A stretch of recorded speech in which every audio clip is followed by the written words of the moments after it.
It's the most wonderful time of the year. Dun, dun, dun, dun, dun, I don't remember the rest well enough to go into it.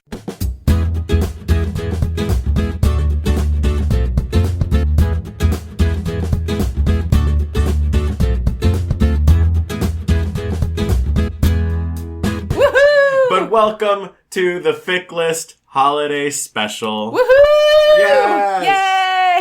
This is my time of year. I am at full power. No. Ellen has fully charged, Yeah. and we are about to go off. For the first 11 months of the year, I am dormant. And then December 1st hits, and I rise like the full moon. It's a weird Pennywise thing to do. Except instead of, like, eating and murdering small children, you're like... I'm just, like, eating a bunch of tamales and falling asleep. Right. Which is, like, way better. Frankly, if that was Pennywise's deal, it would have been a much quicker movie. Yeah.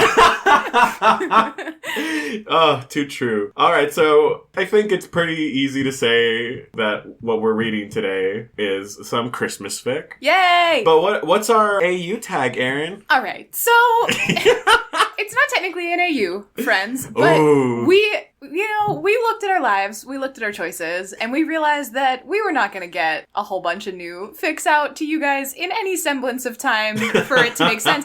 So we decided to do Christmas and New Year's Eve fic in one. All in one. Yep. So there's no real AU, but you're going to have to live with that choice because we can't change it now. Because we are at peace. Yep. It also kind of makes sense to me to do them together because they often kind of go hand in hand in fic world. A lot of times they're just connected or they're coming out at the same time or all that kind of stuff. So it's like holiday fic. Yeah, as opposed to like extravaganza. Exactly. Yeah. So Christmas and New Year's Eve fic. Yep. Here we are. Let's do it. Should we start? Well, so we have to start with Christmas. We do, chronologically speaking. But you know what's funny is that the Christmas fics for both of us are like ridiculously long, and then our New Year's are like, boop. Yeah, that's true. Well, since it sounds like we're on my pick for you, why don't we start there? With the fic you sent me? Yeah. Okay, so you sent me a truly delightfully titled fanfiction called The Romantic Prawn Who Loved Christmas by Bixgirl1, Bixgirl1. It is a Harry Potter fic. A dreary fic. Of course. Because let's be real, that's who we are as people. We don't fucks with anything else. No. We occasionally venture out, but boy, does Alan not. No, I like my ship and I stay in it. Yeah. So this fanfiction, the summary reads, when Draco, forced into sharing a room with Potter for the year, finds out that Potter has a sleepwalking problem, he expects the odd conversation and the weird game of chess. What comes as a complete shock are Potter's other activities, and why he seems so intent on having Draco join him. Relax. It's just like a holiday Hallmark movie with, sleep wanking. All right, friends. Woo! I started reading this at work. That was not appropriate. I had to stop. Choices were made. Yep. And so, word of warning, rating explicit on this one. And if you remember our previous episode about Smutty Smut, Alan overcorrected. He may not have sent me Smutty Smut for that, but boy did he this time. Whenever you think Christmas, don't you immediately think like Smutty Smut? Yeah. Deeply smutty. So, if you are not about real smut fanfic, this is not your jam. Oh, no. So to start, Chapter 1, we find that Draco Malfoy and Harry Potter are roommates. We love our roommates fic. I have yet to figure out why they were roommates. It's post-Battle of Hogwarts. Yes. So maybe they just didn't have enough rooms in the castle anymore. Might be. Did they just destroy the whole concept of houses? Like, I don't know. The magic of Christmas. Okay, we're not asking questions. Because it's technically their 8th year, which means they're outside of the system, I think. So this is like a courtesy. Yeah. And so they're probably staying in like some extra rooms somewhere. They're in some weird closet somewhere. Yeah. That's fair. So Draco has set up 2 Christmas trees, one on either side of the room, and Harry's like, so what the fuck is up with the Christmas trees, dude? And he's like, don't ask questions. And basically you realize that Draco is actually quite sentimental about Christmas and has a lot of family history and traditions and things about whatever. Harry takes this opportunity to sort of warn Draco that he is going off of his potion that, like, has kept him from sleepwalking up until this point. And he has a history of sleepwalking and being real weird when he does it. And he's like, so you should know about this. And Draco's like, okay, whatever, fine. And Harry's like, great, okay, bye, and just kind of, like, leaves. And then Ron and Hermione both go to Draco and they're like, so Harry told you? And Draco's like, yeah, like, he's weird, like, whatever. Yeah. And Ron's like, no, like, it's weirder than you think it's gonna be. Like, and Draco's like, what do you mean? Like, what's gonna happen to me here? And he was like, well, usually he plays a lot of, like, wizard chess, but he has weird rules for it. And he's very, like, chatty and gets real weird. And then you can't wake him up because he practices magic in his sleep. And if you wake him up, he'll, like, blow up the place. So Draco's like, okay, don't wake him up. Great, got it. This sounds insane, but sure. So then, to, like, really just, like, streamline this whole process, of course, all you really need to know is that what ends up happening is that Harry Potter does sleepwalk, and he also sleep masturbates very aggressively in Draco's direction. Correct. It starts off that, like, Harry's just like, I'm gonna do this, it's gonna be great. And he talks the whole time, and he, like, tells Draco what's happening. He's very blunt when he's, like, sleepwalking, where he's just like, but I like doing this. And Draco's like, you need to stop. This is, like, really inappropriate. And he's like, no. He's just gonna keep doing it. And it escalates and escalates and escalates. And Draco doesn't tell anybody what's going on because he's just like, well, presumably, if this had happened with Ron would have told me, maybe? Yeah. And Harry doesn't seem to know what he's doing when he's asleep. Right. He's just like, I don't really know what to do about this. And Harry keeps, like, getting into his bed and being like, no, this is my bed. My bed. And it's very, very explicit. I was like, holy shit, dude. I'm not judging. It was actually kind of great. But, like, it's very, very descriptive. Let's put it that way. That's true. So, while this is also happening, though, Harry sort of opens up emotionally to Draco at the same time in very, again, profound but very direct ways. And Draco has this sort of, like, moral crisis of, like, would he tell me this if he were awake? Like, there's a tag in here that I think we should talk about, which is mildly dubious consent. Right. This fic does have questions of consent that I think, I don't know that the author fully answers, but I think it's okay, and it's up for interpretation about how consensual this whole relationship kind of is. Right. Draco has a moment of being somewhat coerced into this situation, not maliciously, but he's, like, in a situation where he kind of can't, he's like, well, I can't wake him up because I would be in danger, we would be in danger. He's like, I do like Harry and have liked him for a long time, so this is fine, but like, how consensual is that situation? Yeah. And Harry is asleep. Right. And doesn't know what he's doing. So, like, while he is the perpetrator, for lack of a better word, that's also not waking, knowledgeable consent. Exactly. So the two of them are in a very weird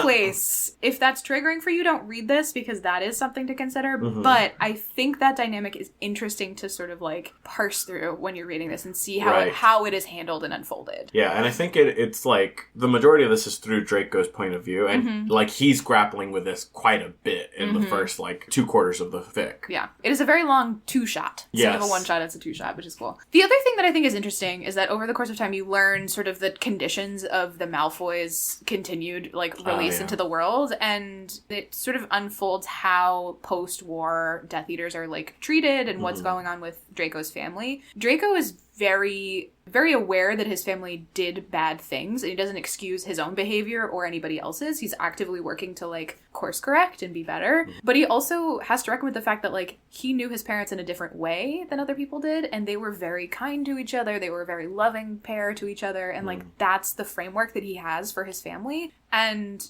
he learned how to, like, love somebody through that lens where it's, like, very private, but very, like, very kind and very tradition-based and very loving. So that's an interesting dynamic, too, where you sort of see, like, a lot of Draco's gestures to Harry are based in this, like, okay, this is traditionally how you would court somebody, or something like that, which is really funny. But I think it's actually a really great way of processing Draco's, like, emotions and, like, framing how he would move forward. I think it's the most, for lack of a better word, authentic version of this that I've ever read, where it's like, this is how Draco would actually move forward with this.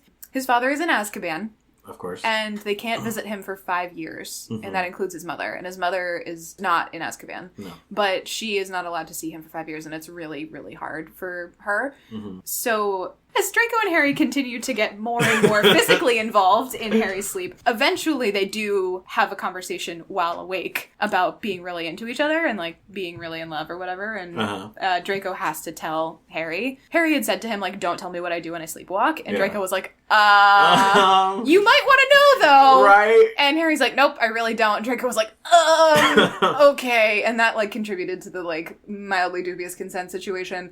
Eventually, they do have a waking conversation about all things, because I think what happens, Well, so there's one night where Draco has gotten so used to hearing Harry's footsteps, like, coming towards his bed when he's sleepwalking. Yeah. So one night, he hears the footsteps and he's like, all right, what are we talking about today? Yeah. And they have, there's this whole, like, conversation that happens that is very open, a la, you know, Harry sleepwalking. And then Harry goes back, I think Draco's like, okay, so do you want to play chess? Yeah. And he looks into Harry's eyes and he notices that his eyes are, like, actually looking at him and not, like, glazed over like usual. And he's like, no, I'm going to bed. And he goes to his own bed. Oh, yeah. And it's like, oh. That was a whole open conversation that happened with actual Harry. Yeah. Yeah, and then I think, like, the next day, Harry asks him to go to Hogsmeade or something. And I'm like, let's go, you know, I'll treat you to dinner and stuff. Yeah. And they start to get closer. And pretty early on, Harry decorates his Christmas tree, the one on his side of the room, with, like, all these muggle orbs and, like, the tinsel and stuff. And, like, shitty Christmas lights. And fairy lights. Yeah. And, like, there's this one point where I think Harry is, like, in a state of undress, and Draco is just, like, looking at him, and Harry's like, you're staring. Then Draco says, oh, well, I was making sure that your fairies are okay. Yeah. Not fully understanding that it's electricity and it's just a name. It is the cutest thing in the world. And Harry's like, you're full of shit, and also there's not real fairies on that tree. And it was really funny. And then, as it gets closer to Christmas, Draco pulls out his, like, ornaments, and they're, like, all family heirlooms. There's, like, ornaments that have magic inside them. They're, like, spells that his family have developed. And that's a way to preserve it. It's, like, so funny. It's like, this one is supposed to make you tell the truth. Side effects, you might get a face full of boils. Yeah. It's just, like, all really failed attempts. Yeah, they're, like, they contain the spell, and, like, you can kind of get little, like, wisps of it, but they don't actually make you do the full-on thing that, like, you're supposed to do or whatever. It's very interesting. Yeah, so jumping off of that, like, in the second chapter of this, Draco and Harry are, like, consciously operating in some kind of, like, relationship-y kind of situation until about halfway through, and then I think Hermione and Ron are like, yeah, you guys are dating, like, that's a thing that's happening. And then Draco's like, are we dating? What the fuck? And he goes to Harry and he's like, are we dating? And Harry's like, yeah, I think so. I mean, I've been taking you out to dinner and shit. Like, what is it? And Draco's like, I did not know. Once again, not aware. I was like, y'all need to, like, have words. Yeah. Communication is important, friends. Yeah. So they actually decide to, like, be dating, and it's a thing. And yeah, so the second chapter is mostly them actually being conscious and dating each other, and then trying to figure out what to get each other for Christmas. Oh, well, the best way, so the way that Draco finally tells Harry everything that happened while he was sleepwalking, he brings out his pensieve next to his pen, and he's lined up his memories along the base, and he's decorating his tree, and Harry walks in and is like, oh, you're decorating the tree without me. Yeah. And Draco's like, you've got some exploring to do. Yeah, you got some reading that you gotta get done, so holler when you're done. Which is honestly the best way to tell someone everything, because you're like, I'm not lying to you. Yeah. Here's what happened. Here's exactly what happened as I saw it. And it actually, like, goes pretty well. Like, they do have to, like, have a slight conversation about it, and Harry does recognize, he's like, I told you not to tell me this, and, like, this is kind of, oh, okay. Yeah. And they have that moment of recognition, and I think without that, I would have had a harder time accepting their relationship. From there, their relationship does take off pretty fast, which is, like, very fanficky. It's fanfic, yeah. But, like, I think that moment helps course correct a little bit of the lack of communication on their side, because now, like, everything is out in the open. There is no secret. There's a lot of clarity. It also gives Harry some ideas about things that they could do physically in bed to each other again. So, you know, that's fun. Yep. I cannot underemphasize how smutty this is to you, friends. I am so sorry. Don't apologize. It's really great, but I didn't even really notice. I read so much smutty fic that I was like, this is great. So where was this last episode, Alon? You know, I do not make the rules. If there had been more smutty fic that was good for the one I was looking for, I would have had more smutty fic. So you mean for the open smut tag? You couldn't find some smut? I couldn't find It Chapter 1 or 2 smut. I mean, I didn't make you pick It Chapter 2 smut. I wanted to talk about it. All right, fine. Anyway, this is real smutty, guys. Yes. I mean, it's great. Thinking about it now, I'm like, oh yeah, I guess there is a lot of smut. And here's the thing. This was also, like, a reasonable amount of smut in my life. This was not, like, more smut than I've read. Right, yeah. It just was like, oh, okay. I guess that's why it didn't, like, strike me as odd, because I was like, you're making cookies, right? You're making Christmas cookies, and then you sprinkle some sugar, and the smut is the sugar, and you're just like... Yeah, and you're just like, okay. Yeah, that's great. I wasn't mad about it. I just was like, I can't read this at my desk, is the thing. Amazing. Yeah. So, towards the end, they finally, like, exchange Christmas gifts, and Alan cried. That is the best part. It's very cute. So, Draco gets actual, like, stuff for Harry, like, physical items, a lot of it, but they're both very thoughtful with each other on these Christmas gifts. The one that I remember is Draco making basically a starter set of magical ornaments for Harry. Yeah, it's like ancient family heirlooms for him to put on his tree. Yeah, and he, like, went and talked to other people like McGonagall and stuff like that and got memories from his parents, like memories of his parents' wedding. Yeah, to include as part of it, which is, like, really profoundly kind and sweet and, like... And can we talk about what Harry's reaction to that is? He's holding it and he's silent and for a moment, and then he tells Draco, I'm not in love with you. And Draco's like, okay, yeah, that's fine. I didn't think you would be. That's cool. But Harry's like, but I think I will be pretty soon. And I was like, Yeah, it was just really fun. And then the ones that I remember from Harry is that Harry actually didn't really put much in, like, a box. Like, a lot of his gifts were not actual physical things. He kept telling Draco his gifts before Draco unwrapped them. Draco's like, wait! Would you stop it? Stop spoiling my Christmas gifts! Yeah, he got visitation rights for his mother to go visit his dad in Azkaban. He was like, you still can't go, unfortunately. Like, I couldn't do everything, but your mom can go. Which meant so much to Draco, because that was really hard for him to live with. They got each other really thoughtful gifts. And then they were just like, oh my god, we love each other. And then they slept with each other really aggressively. That was also part of Christmas. Christmas. Yeah. So, yeah, I mean, that was a real brief overview of this. But do read this if you are looking for smutty smut. Or you just really like Drarry, where they have to, like, really work some shit out. Because I think that is one of the salient points of this, is that they do have to work out their history in a pretty clear way. They don't, like, go crazy into it. But they do have to work through that. And I think Drarry works best when they do recognize that they have a history and they work through it somehow. So this fic was really fun. I wouldn't necessarily... It is a Christmas fic, but it's not like Hallmark. Like, the summary's like, it's like a Hallmark movie. And I'm like, no, it's not. It's like a Hallmark porn. If Hallmark did porn. Yeah, then I would buy it. I would give this like a 3.8. Okay, that's great. I think it was a little gratuitous at times, sometimes. Excuse me. But I also recognize that, like, to each their own. Really? The reason this won out over, like, the other three that were on my, like, maybe pile was because of, like, the gift giving scene. Like, at the yeah, that is a really good gift giving scene. Like, the thoughtful, like, how thoughtful they were. Like, I'm all about the thoughtful gift, you know, like, where you listen to what someone says or wants. Oh, I'm with you. And then you're just like, yeah. No, I think that's true. There are definitely moments in this fic that are really outstanding, and that's one of them. So, yay! Hip hip hooray. Let's talk about the Christmas fic I sent you. Sure. What fandom is it, Alan? Does anyone want to venture a guess? I guarantee you'll guess right. I don't know why. I every time I look at it, like, whenever I look on our Excel doc and I see the magicians, there's still always a part of me that's like, oh.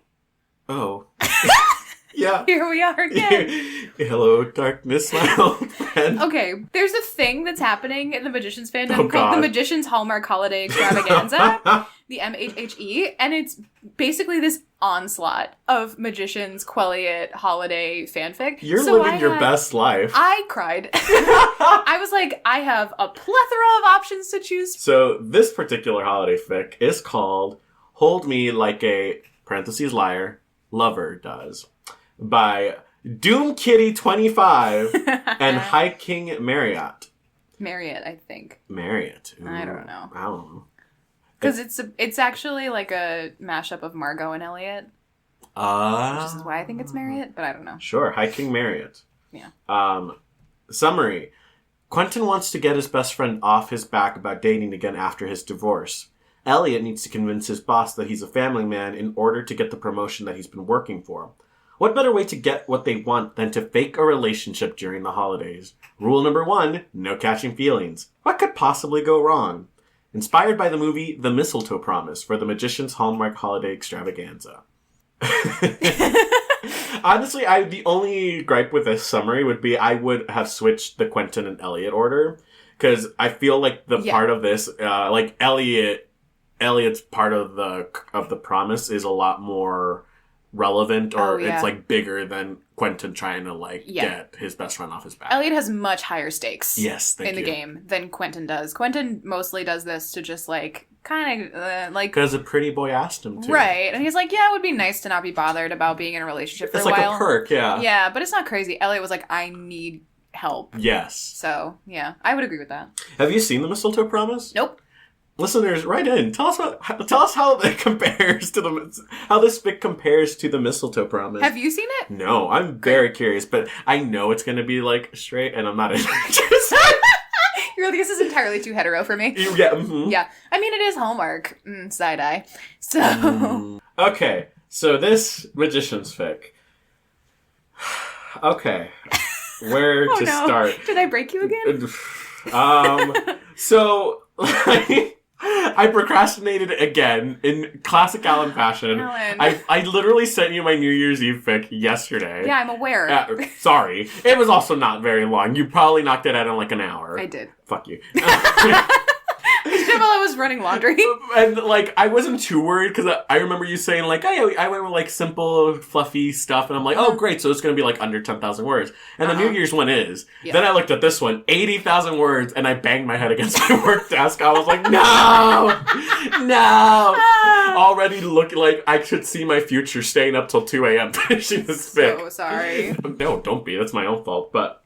It's a fast read, though, I think. It was surprisingly, because, sometimes when they're, this long and they're, multi-chap, I'm having fun, but the whole time I'm looking at, the sidebar, and I'm like, oh, that has not moved. That's moved like a millimeter. The sidebar is real. Yeah.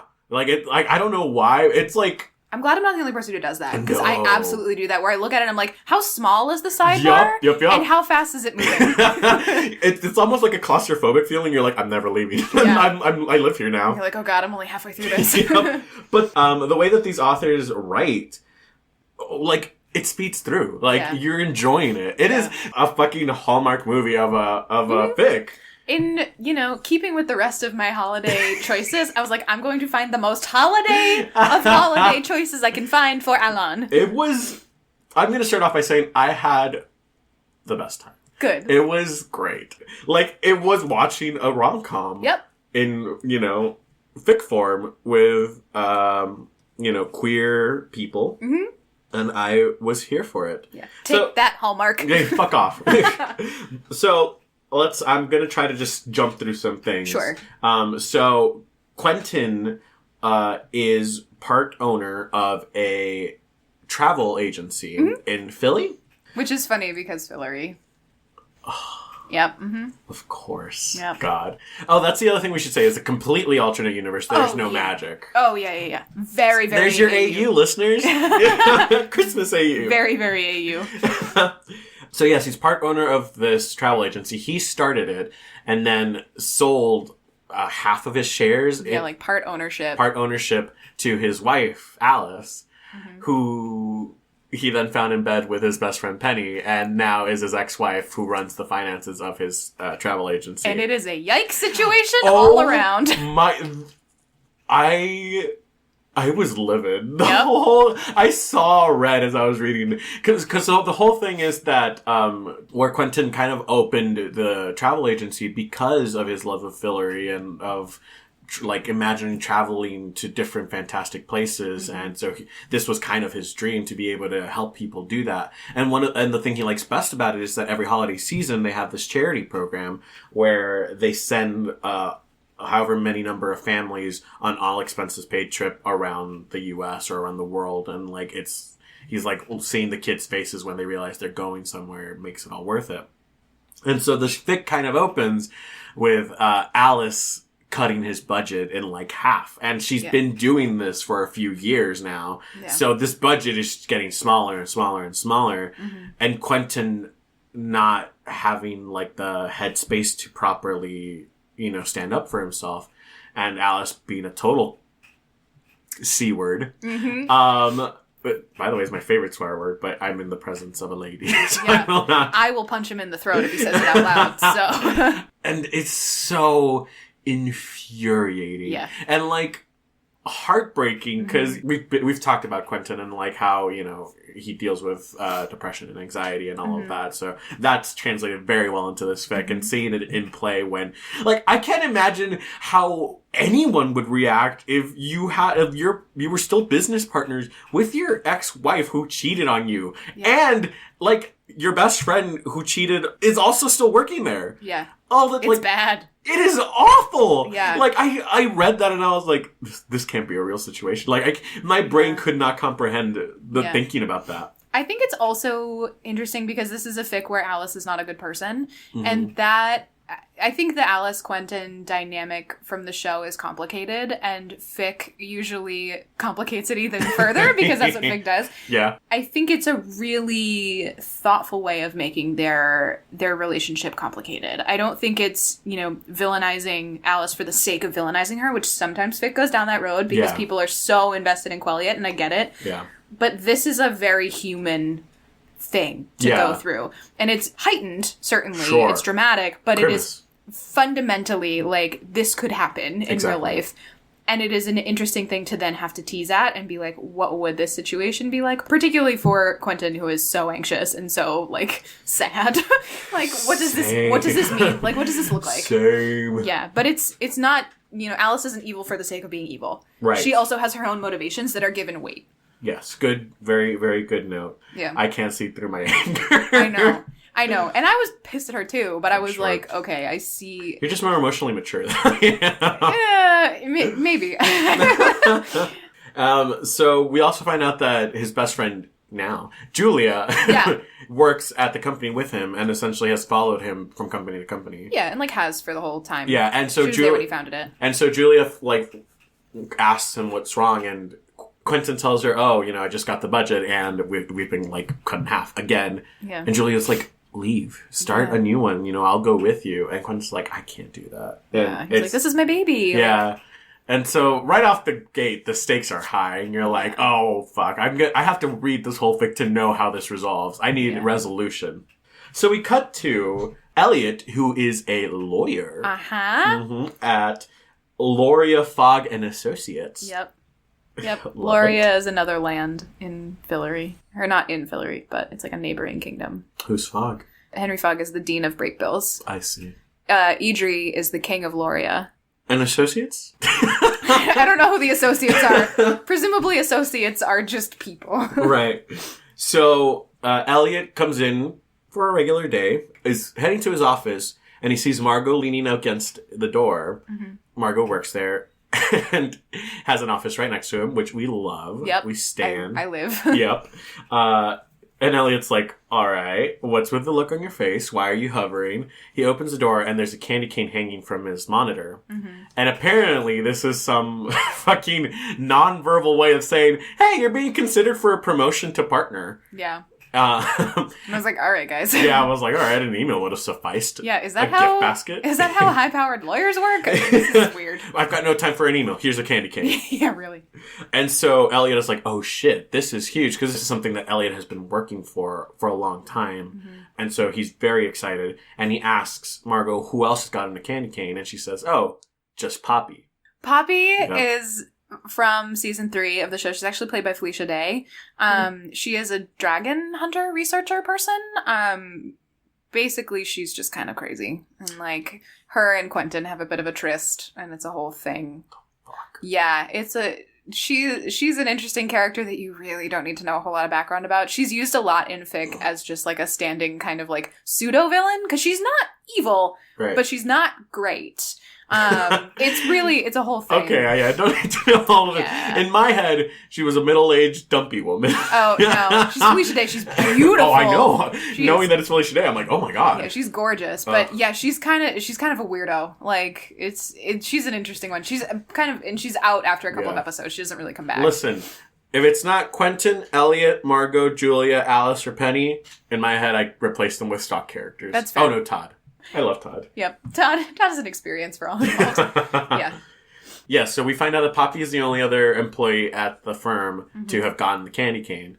And Elliot is like, fuck. Because Henry really values, like, I don't want to say, like, antiquated, but, like, he's old-fashioned. He's very traditional. Traditional, yeah. It really, like, likes the family unit, the look of, like, all of that kind of stuff. And Elliot is like, well, Poppy is happily married and just had a baby. Yeah. I am very single. So very queer. Yike. Yeah. This is not going to go well for me. And this is kind of the beginning of where we see, like, these two scenes with Quentin and Elliot, their first scenes, really set up the crux of their situation so well. Like, I cannot give enough praise to these two authors for how they did this. It's wonderful. Because we get Margot saying, like, that's all bullshit. Like, even if Henry is more old-fashioned and likes tradition, you are clearly the better suited one. And Elliot doesn't see that. He's just like, no, I mean, I'm in trouble. Like, I'm going to have to fight twice as hard as her, and it's not fair. Yeah. And it's this whole thing. Yeah, and it's also Elliot doubting that he can get through it on merit alone, which is a very Elliot thing to do. Yeah. Despite the fact that he's, like, a deeply talented and, like, capable individual, he's always been like, well, I'm a fuck up. So this is very coming from that characterization in a really interesting way. Next we see them. Elliot has just bought a sandwich at a food court. And he's hearing these carolers who apparently are god-awful. And also are, like, accosting people. They are going up to people who are eating and, like, just singing in your face until you, like, give to charity. Have you not experienced this? Oh, that is my interaction with carolers every time. Really? Well, I don't want to participate. Leave me alone. Wow. It's really, really... I thought for sure this was like like an exaggeration. No, I had a very clear image of my home mall food court in this moment because this has happened to me where I'm like, please don't do this. Yeah. So Elliot is hearing these and he's like on his guard, like making sure he's not gonna get like cornered, and he catches sight of them already having cornered someone, and it's this very cute boy named Quentin. Yep. And Quentin is like, ah! Quentin is curled into a ball and he's like, please stop, please stop, please stop. And so Elliot, being the gentleman he is, goes up and says, hey, I've been looking for you everywhere, honey. The sitter called. We have to pick up the kids early today. And Quentin is like, excuse me? Yeah. Like looking at him really confused. And Elliot just mouths, go with it. And Quentin's like, sure, we better go then? Yep. Very questioning. And that is the beginning of a beautiful something. Yep. So they're walking out, and Quentin is like profusely thankful to Elliot, and Elliot is like, listen, I've been there. It's good. Yeah. I think Elliot says something like that's what fake boyfriends are for. And so Quentin says, if only you could have a pretend boyfriend on call anytime you need one. Then realizes what he said. He's like, oh, that's a prostitute. He's like, oh, wait a minute. Whoops. And that kind of sows the seed in Elliot's mind. So I think it's like the next day or something, and Poppy has been hanging all over Henry. Like, can I get you a coffee, Mr. Fogg? Being just totally obnoxious. Yep. What a bitch. Yep. And Elliot thinks, oh, you know what? Maybe it would be good to have a fake boyfriend on call. At the end of their day, like when they separated the day before, Elliot kind of said, oh, same time tomorrow, you know, like a very, like, non-committal, like, flirty way. Yeah. And of course, Quentin, being who Quentin is, was like, yeah, I'll be there. You know, and so next day, there he is, looking at his phone like, well, it's been half an hour, I guess. I am Boo Boo the Clown.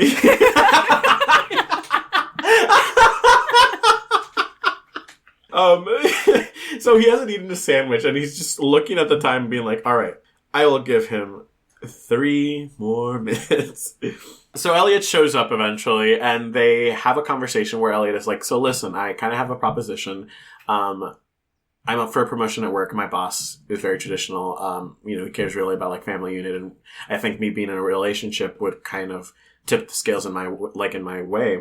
I would like for us to be fake boyfriends for the holidays. And Quentin's like, you know, I'm not good at lying and stuff. And Elliot's like, all right, cool, no worries. And Quentin is like, wait, what? And then in the midst of this conversation, he gets a text message from Julia where she's like, hey, I know you're still not interested in dating, but Katie, who Julia's dating, and I are going out to dinner with Surendra. You remember Surendra, you know? So you're coming to dinner with us on Friday. Yeah. And Quentin's like, motherfucker. I'm so tired. Yeah. And so then he looks up at Elliot and is like, you know, let's do it. Yeah. All fuck right. it. Yeah. As a business arrangement, he says, like, firmly. Cut to, there's this thing called the Reindeer Report that Quentin's travel agency does every year in conjunction with, like, a local TV station where one of their employees goes in to do the weather and kind of map out the best route for Santa to take throughout the U.S. And it's really cute. And they plug, like, the charity program and all these other places that you could visit through, like, the travel agency. And it's really cute. Come to find out this year that Alice has hired Penny to do it. Yeah. And Quentin is like, why the hell would Penny do it? And Alice answers, he's a model, Quentin. Yeah. And it's like, yeah. Oh, so angry. Yeah. But of course, Quentin doesn't do anything. Like, he's like, well, I don't want to fight. I'm tired of fighting. So right after having this conversation with Alice, there's a delivery boy that comes with, like, this basket of really nice flowers. And the receptionist has had many gifts sent to her with all the boyfriends that she has. Comes up and I was like, oh, yay, who is it from? And Quentin reads the card and it says, Q, looking forward to our lunch date today and meet me at the Vietnamese restaurant on 4th instead of our usual spot, L. And he says, Elliot. The receptionist is like, Elliot? I don't remember that one. And then Quentin's like, it's for me. Yeah. And she's like, oh? Yeah. And so this is like, it's so cute that this is essentially Elliot's introduction to Quentin's work. Like, oh, he's seeing someone. Yeah. And Julia is like, excuse me? Yeah. What? What is this? Take about 8 steps back and explain right now. So they meet for lunch, and this is kind of where they iron out all of their terms. Elliot, bless his heart, has made a contract and called it the mistletoe contract. Because he's a lawyer. Yeah. And Quentin is like, I'm not sure that I feel comfortable with signing something that's a contract.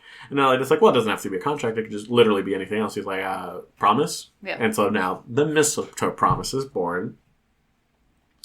And so they lay down their, like, terms. Essentially, Elliot's is like, I need you to come to some work events. They both need work events, but Elliot's is more heavy-handed. He's like, we've got an ice skating trip. We've got dinner at my boss's. And then a 2 or 3 day trip to New York. All expenses paid. But, you know, it'll be like 2 or 3 days of schmoozing. Yeah. And Quentin is like, yeah, that's fine. We'll do it. So they sign the contract, they sign the promise. And set up a date for that weekend to talk through any, like, rules about, like, PDA and stuff. So they have, like, some time to think about what they want it to constitute, you know? So they go on their date, and they go into an Italian restaurant that Elliot has made reservations for. They walk in, and there's Christmas carols playing, and Elliot kind of has, an attack of, like, anxiety. He's like, I can't do this. I can't go in there. So this is kind of, like, the first glimpse that, like, oh, Christmas is triggering for these 2 individuals.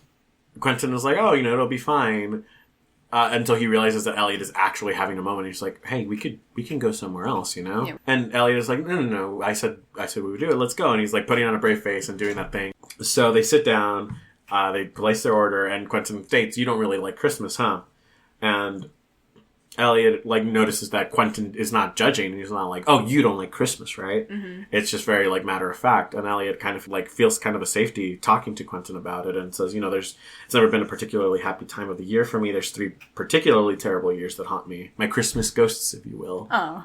Which is cute for a very sad thing. Yeah, you're like, this is probably deeply traumatic, but, like, a cute way of framing your trauma. And Quentin asks, like, oh, well, would you tell me your first ghost? And Elliot, for whatever reason, he doesn't know really himself, but he feels, like, comfortable and tells him that, like, he almost killed a man on Christmas Eve. Yeah, he was like, word vomit! Yep. You find out that he was drunk and he got into a fight with this guy and pushed him in front onto a street right as the bus was coming or something. Yeah. The guy lived and, like, made a full recovery, and it's great. Yeah. Well, maybe not great, but he's fine. Yeah. But, you know, Elliot lives with that guilt. Yeah. And Quentin was like, whoa, you know, I'm so sorry. You shouldn't have had to tell me that was something to ask. And Elliot's like, no, it's fine. Elliot is surprised that Quentin hasn't run out. Yeah. You know, he's like, wow, he's more concerned over me having overshared than about what I just said. What's interesting is that is a reframing of Elliot's actual backstory, where he had telekinetically shoved his bully in high school in front of a bus, and that was how he realized he had magic. So that drama is like reframed in a different way, and the results of it are different, but it's always... So the bully died? Yeah. He killed someone. No, shouldn't be shocked. And that's how he and Quentin bond at the beginning, because Quentin is struggling with something early on in season 1, and Elliot was like, we're all fucked up here. And Quentin is like, what are you going to tell me it gets better? And Elliot was like, no, but I'm telling you you're not alone. You are not the only one here who's fucked up. That's nice. So that's an interesting reframing of that. And I think we skipped the rules part. I can't find it. Yeah. But I think it happened during the contract signing, where basically the only rules were really like let's keep it light, let's make it fun, let's not get too serious. Mm-hmm. Which already in the first date they have broken many of those rules. Yep. So that's great. I think the PDA thing was like Quentin sets the pace because Elliot is very tactile. Yeah. Which makes sense. The next thing we see is we're back at Quentin's job. Another delivery of chocolates comes, and the receptionist delivers it and says, "Oh, these look delicious. You'll have to tell me where you... Oh, sorry, where Elliot got them." Making it very clear that she doesn't believe it and that she thinks that he's been buying gifts for himself, which I'm like, what person on earth would do that? It's like, that's very shitty of you, Fen. Yeah, fuck you. It's Fen. And so Quentin texts Elliot and he's like, "Hey, no one believes me at work." Yeah. And Elliot is like, "I'll be there in 20 minutes." Yeah. And he comes and it's like perfection. Yeah. He shows up. He's like, "Hi, darling." And like, it's really And cute. it's like so charming. He charms the pants off of everyone because of course. Yeah. This is also the first chance for Julia to meet Elliot. And so they make the best out of that, you know? Yeah. Then they go to lunch, and after lunch, they walk by this pop-up Christmas market that was around the restaurant they were at because they need to bring like an ornament for the tree decorating party at Elliot's boss's. And Elliot asks, "Oh, so, you know, why do you not like Christmas? Why do you hate Christmas?" And Quentin is like, "Well, I used to really love it, actually, but not so much anymore." And Elliot gets the sense that he doesn't want to go further, so he doesn't push. So considerate. Uh-huh. And Quentin feels kind of bad because, like, dude overshared about how he nearly killed a guy. And Quentin's like, I should try harder. I'm gonna find the ornament. And so he finds this, like, glass bell with 2 doves on it. And it's perfect and it's lovely. And Elliot was like, "I love you, but shh." Not yet. Not yet. But you can see it. You can see it coming. It's true. So then they go to the Christmas tree decorating party and it's wonderful, and Quentin does really well. Like, this is another thing. They did really well with Quentin's characterization, where he is very awkward, but not painfully. So, like, he's able to pull it together and be awkward in a charming way. Yeah. Which I was like, thank God. Yeah. Thank you, Lord. And that line is hard to walk. Yeah. And they pull it off. And so Quentin is kind of going around charming everyone and, like, being this awkward little duckling, and everyone loves him, including Henry's wife, Bigby. And there's this moment toward the middle where Henry does, like, this whole huge speech thanking everyone and, like, talking about the history of the company and how it's built on, like, integrity and honesty and family and stuff. And Elliot's just like, ugh. And Quentin and Elliot excuse themselves to the bathroom to have a moment of, like, we're being assholes. We are lying to people. Yeah. And Quentin is, like, taking it really hard, you know, because he's a soft boy. Elliot is too, but, like, is hiding it better. You know, he's like, soft boy. Elliot's like, I have to do this. Yeah, this is what I have to do. Yeah. After the party, the next thing that happens, Elliot surprises Quentin by taking them Christmas tree shopping. And Quentin is like, "Oh, we're getting a tree for you?" And Elliot is like, "Not for me, it's for you." And Quentin's like, "Fuck no, that's not going in my house." Yeah. And, you know, again, very painful memories for both of them for Christmas. And Elliot's like, "Well, you never know, it might be fun. You know, let's go. You know, doing the whole tree thing is supposed to be fun, right? And we're trying to get into the Christmas spirit this year. Let's try actually doing that for 5 minutes and see how it goes." So, because this is, again, one of those things where it's not on their contract. It's not stipulated that they have to go do any Christmassy stuff. They're doing this extracurricular. Because they're like, "Oh, we like spending time together." Oh, surprise. Wonder why that is. Oh, who knows? And Quentin is like, "Okay, fine, we'll give it a shot." And Elliot is extra as always, like, going around talking about, like, look at the way that the branches fan out and let the foliage and the height and all of this stuff. And Quentin essentially turns a corner, sees one, and is like, "That one. Yep. That one's perfect." Yep. And Elliot's like, "But Yeah, okay, it's All fine. right, fine. It works. And they take this really cute, like, Quentin is like, we should take, like, a selfie in front of it, right? That's a thing boyfriends do. Yeah. Quentin tries taking the selfie, and he's like, can't get a good angle of both of them and the tree, and he's like, can you take this with your freakishly long arms? Okay, I may or may not have done the exact same thing with Hale Appleman at Comic-Con. I was like, can you take... Because he does have freakishly long arms. They're like beautiful long arms, but boy, he's tall. You should tell him that. Yeah. Can you take this picture with your beautifully long arms? Yeah, that may be real creepy. But like, I read that and I was like, that's real. And so Quentin like hugs him, and like, the picture they end up settling on, or the one that Quentin is like, he knows he's going to post or send to Julia, is one where he's hugging Elliot's body, and like Elliot is like leaning down at the top of his head, and it's the cutest picture ever. Yep. I'm picturing, because they don't actually include a picture. They don't have it. Yeah. This would be the moment for artwork. Yes. Fan art, friends. Get on it. Yep. Come on. So then they take this tree back to Quentin's, and Quentin pulls out his box of Christmas decorations that he has not seen in years. And Elliot asks, like, oh, do you have a star or something to go at the top? And Quentin has like a moment. He's like, nope, don't have nothing. Yep. And Elliot's like, oh, okay, cool. Then I guess we're done. Later that evening or late afternoon, they have a snowman making contest from Quentin's work.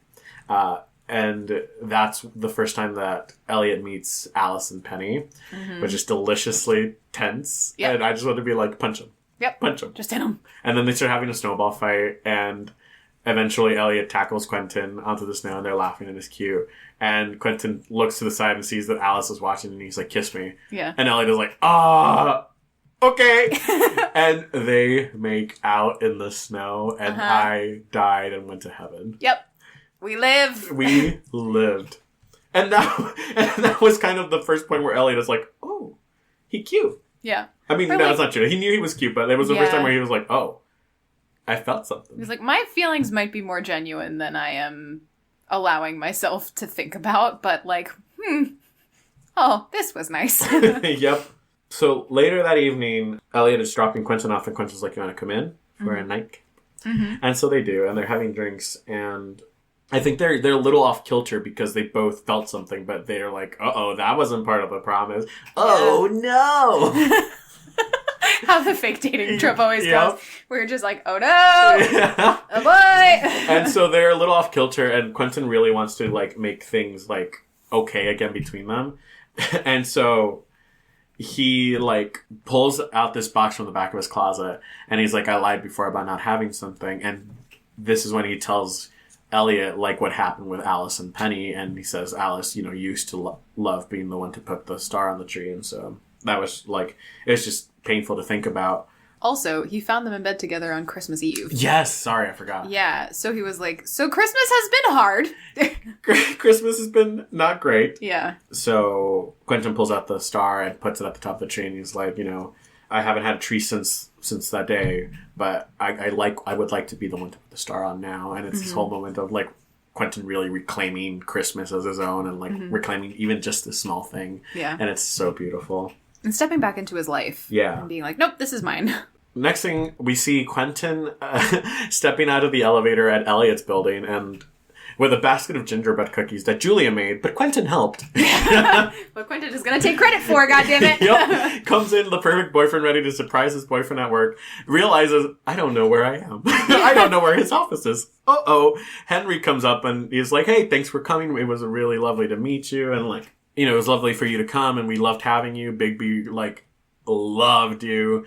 And Quentin was like, oh, thank you, Bigby, and you were perfect hosts. And then Elliot, like, comes out of nowhere and is, like, heading straight towards him. And he's like, hey, I didn't know you'd be here. What are you doing here?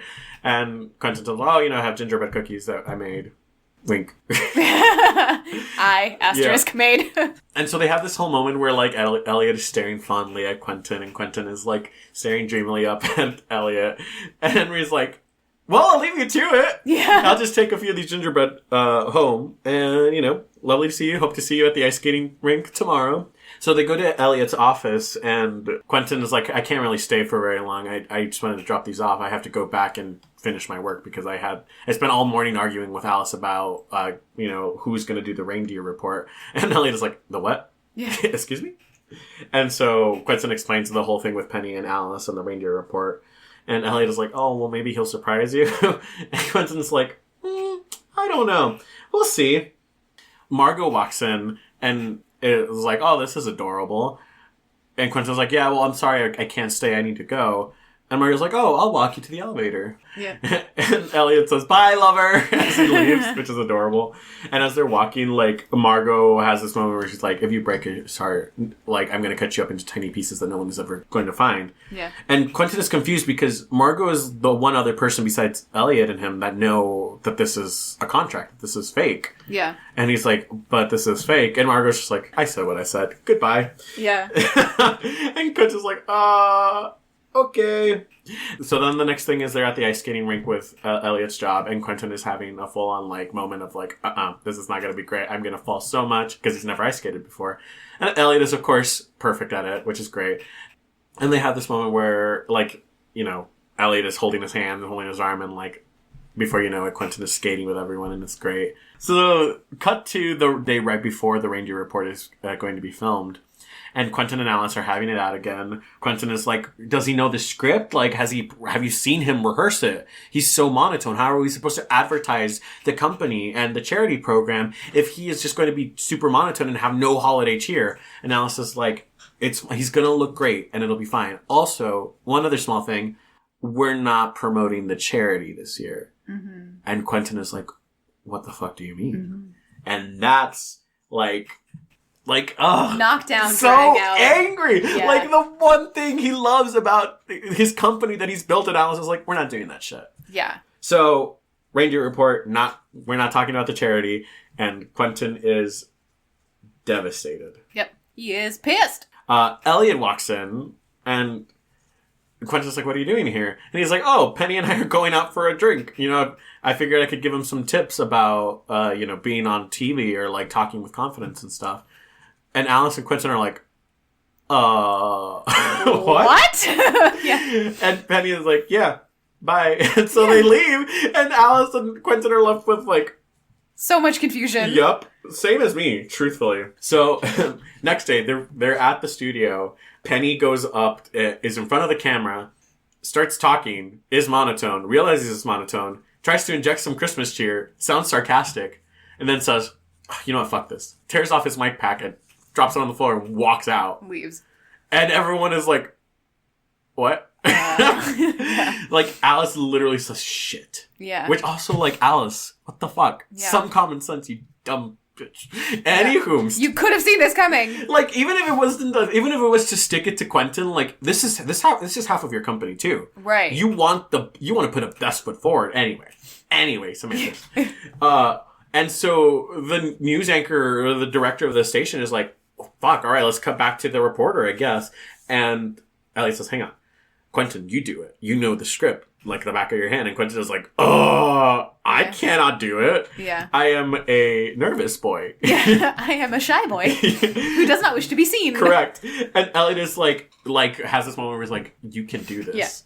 Yeah. Get your shit together and he do it. Clips the mic pack for Quentin and pushes him out there. And Quentin is like, deer in headlights in front of the camera for a moment, looks through the two-way, like the glass into where Elliot is standing, sees like how much faith Elliot has in him, and then he starts a little shaky, but he does it, and he's so good, and you can see like the passion that he has for what he does, and he memorized it with the charity program in mind, so he it just slipped out part of the routine.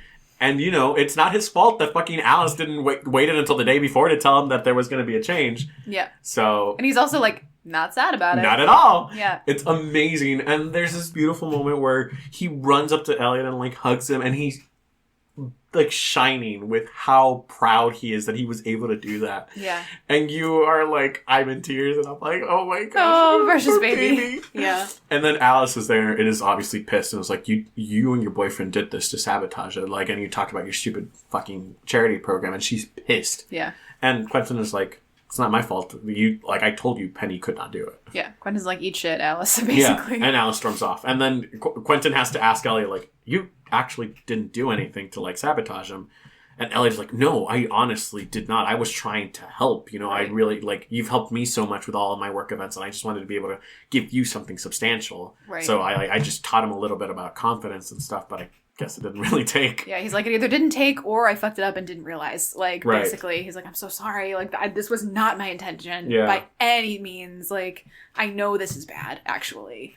Yeah. So you're like, okay, good. So after that, to celebrate, like, Quentin wants to grab a drink with Julia and Elliot, and they have a gay old time, and Julia and Elliot really hit it off, and they're really friendly, and Quentin is happy, and we're all happy. Yep. It was the best time. And in the classic fanfic / rom-com. And you know that it can't last. Right after the highest high comes the lowest low. Yep. So Alan cries for about 20 years. Oh, so Quentin's at his office the next day, and he's like, he's still like riding the high of like not only doing the reindeer report, but also of Elliot and Julia really liking each other, and him realizing that he really likes spending time with Elliot. When out of nowhere, outside of his office, he hears a loud, "Oh my God." And then 2 seconds later, Julia walks into his office and says, "So we're going to talk later about how you lied to me, but before then, you might want to decide to work from home for the rest of the day." Mm-hmm. And Quentin is like, "What are you talking about?" And she's like, "Oh, you must be the only one who didn't get the email." And she pulls out her phone and shows it to him, and it's from the agency's admin email address. It was sent like an all staff. And there's nothing on the subject line or in the body of the email, but there was an attachment, and it was named The Mistletoe Promise. Yeah. Which is the digital version that Elliot sent Quentin, you know, as a formality after they had signed it. So basically, everyone at Quentin's job now knows that their relationship is a sham. Yeah. And it's very clear that, you know, there's only like 2 people who would have access to like the company's email server to find out who. Like his email specifically. Right. And he's like pissed. Yeah. He like rightfully so. Storms over to Alice's office, and he's like, "You hacked my emails." And she's like, "You shouldn't be using your email accounts for personal matters." And he's like, "You don't give a shit what I use my email for. This is about yesterday. This is about you." And like he talks to, like, he points to Penny. Oh my God, I'm so angry. Yep. And he points to Penny and he's like, "This is about you not being able to get your head out of your ass for long enough to give a shit about something other than yourself. And then you fucked us all over TD because you were unprepared." Mm-hmm. And Penny is like, "No, like, I would have been prepared if your boyfriend didn't pull me away from the afternoon to distract me." Yeah. And, oh, but wait, he's not really your boyfriend, is he? Yeah, and it's real petty. It's like, I was so angry. And so Penny was like, "So you started this, asshole." And Quentin says, "I think you were kind of the asshole first when you slept with my wife." Oh, snap! And that, like, Penny, like, reels back, and Alice also is like, "Oh, shit." Yeah, like, this is about to get real. And then Quentin, like, loses his anger and is just left with, like, all, like, he's exhausted and disappointed. Yeah. And he's like, "You know, we were friends once. We were married. We loved each other. Like, why does it have to be this?" And neither Alice or Penny can look him in the eye. Yeah. And he's done. He walks out. He grabs his stuff and he leaves. Yeah. And so he had a lunch date. So we cut to Elliot, who's really excited to see Quentin for lunch because they have a lunch date set up. Yep. Elliot is now waiting for him at lunch, and he was late already, like, because he got caught up in a meeting, and he didn't see Quentin. So he's like, "Oh, what's happening?" He gets a text message from Quentin saying, "I can't make it. Sorry." And Elliot is trying to grapple with, like, okay, what is a casual way to be like, "Are you okay?" Right. And he's like, "Caught up at work." And Quentin says, "I just can't do it." And then Elliot is like, "Uh-oh, are you okay?" Yeah, what's happening? Yep. And doesn't hear back. Ah! And he, like, has this whole, like, his whole day is, like, focused around, like, being so worried about Quentin and wanting to be there for him, but, like, understanding that they're, like, it's not a real relationship. He can't do that. And Margot tells him, you know, just, you know, you can't leave for another afternoon. Like, not when you're trying to get a promotion. Stick your head into your work and, like, deal with it after. And that's what he does. And he, like, you know, gets home, still has not heard back from Quentin.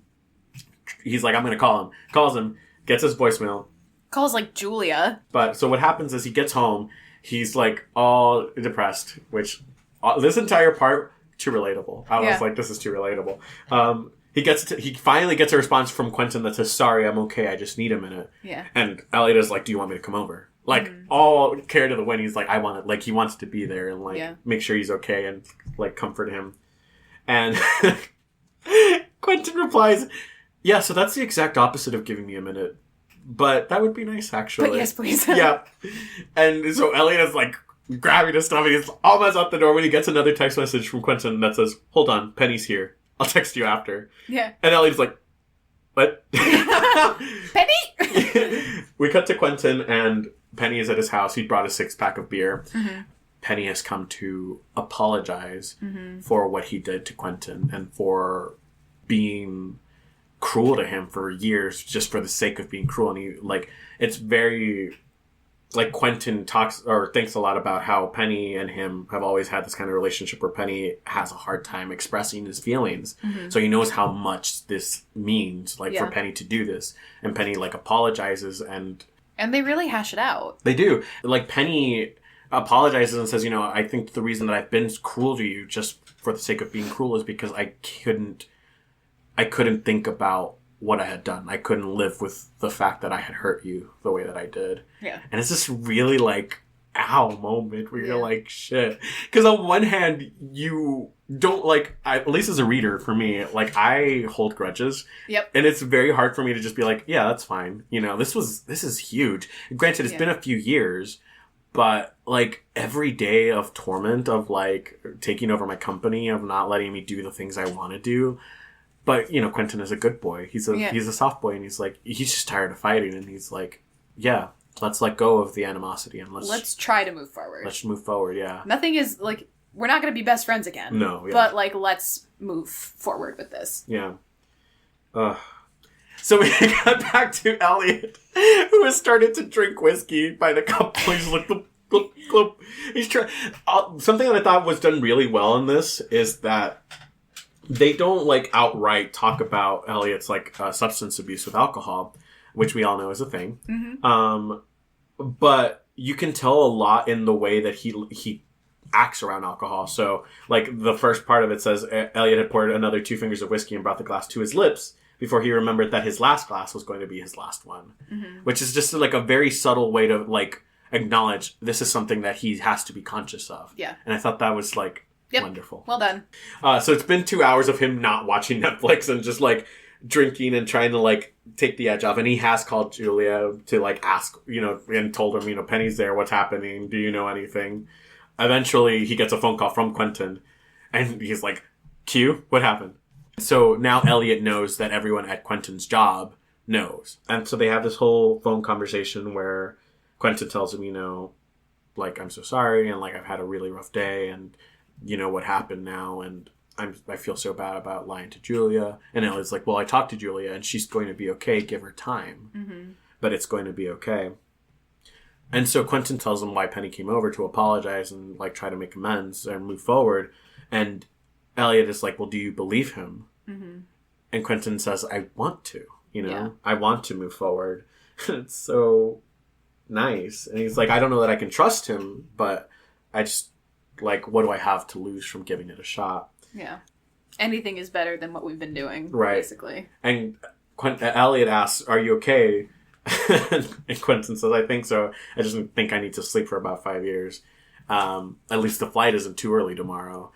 And so they fly out to New York for the final trip tomorrow. Yeah. And Elliot is, like, in shock that Quentin still wants to come, because now Quentin is getting nothing. Absolutely nothing. In fact, he's going to be a laughingstock when he comes back to work on Monday. Right. So Elliot is like, "You don't have to come, you know? Like, if today's been so terrible, like, it's fine if you want to stay home. Like, I'll think of something." Yeah. And Quentin says, "I'm going. Like I said I would, and I want to do something good for someone else, even if I can't manage to hold it together for myself." Yeah. And he's like, "I want to go." They get to New York. They go to their suite, and it's wonderful. And it's big.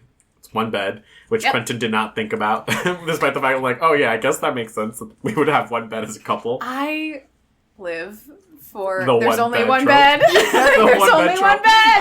I don't care how many times I read it. Every time I go, there's only one bed. And there's always the like expectation of like, are they gonna cuddle? What's gonna happen? Yeah, they're like, oh, we're gonna start on separate sides of the bed, and then it ends up being like, octopus of affection, and I'm just like, every time it's the same, every time, and every time I'm like, oh, they're cuddling.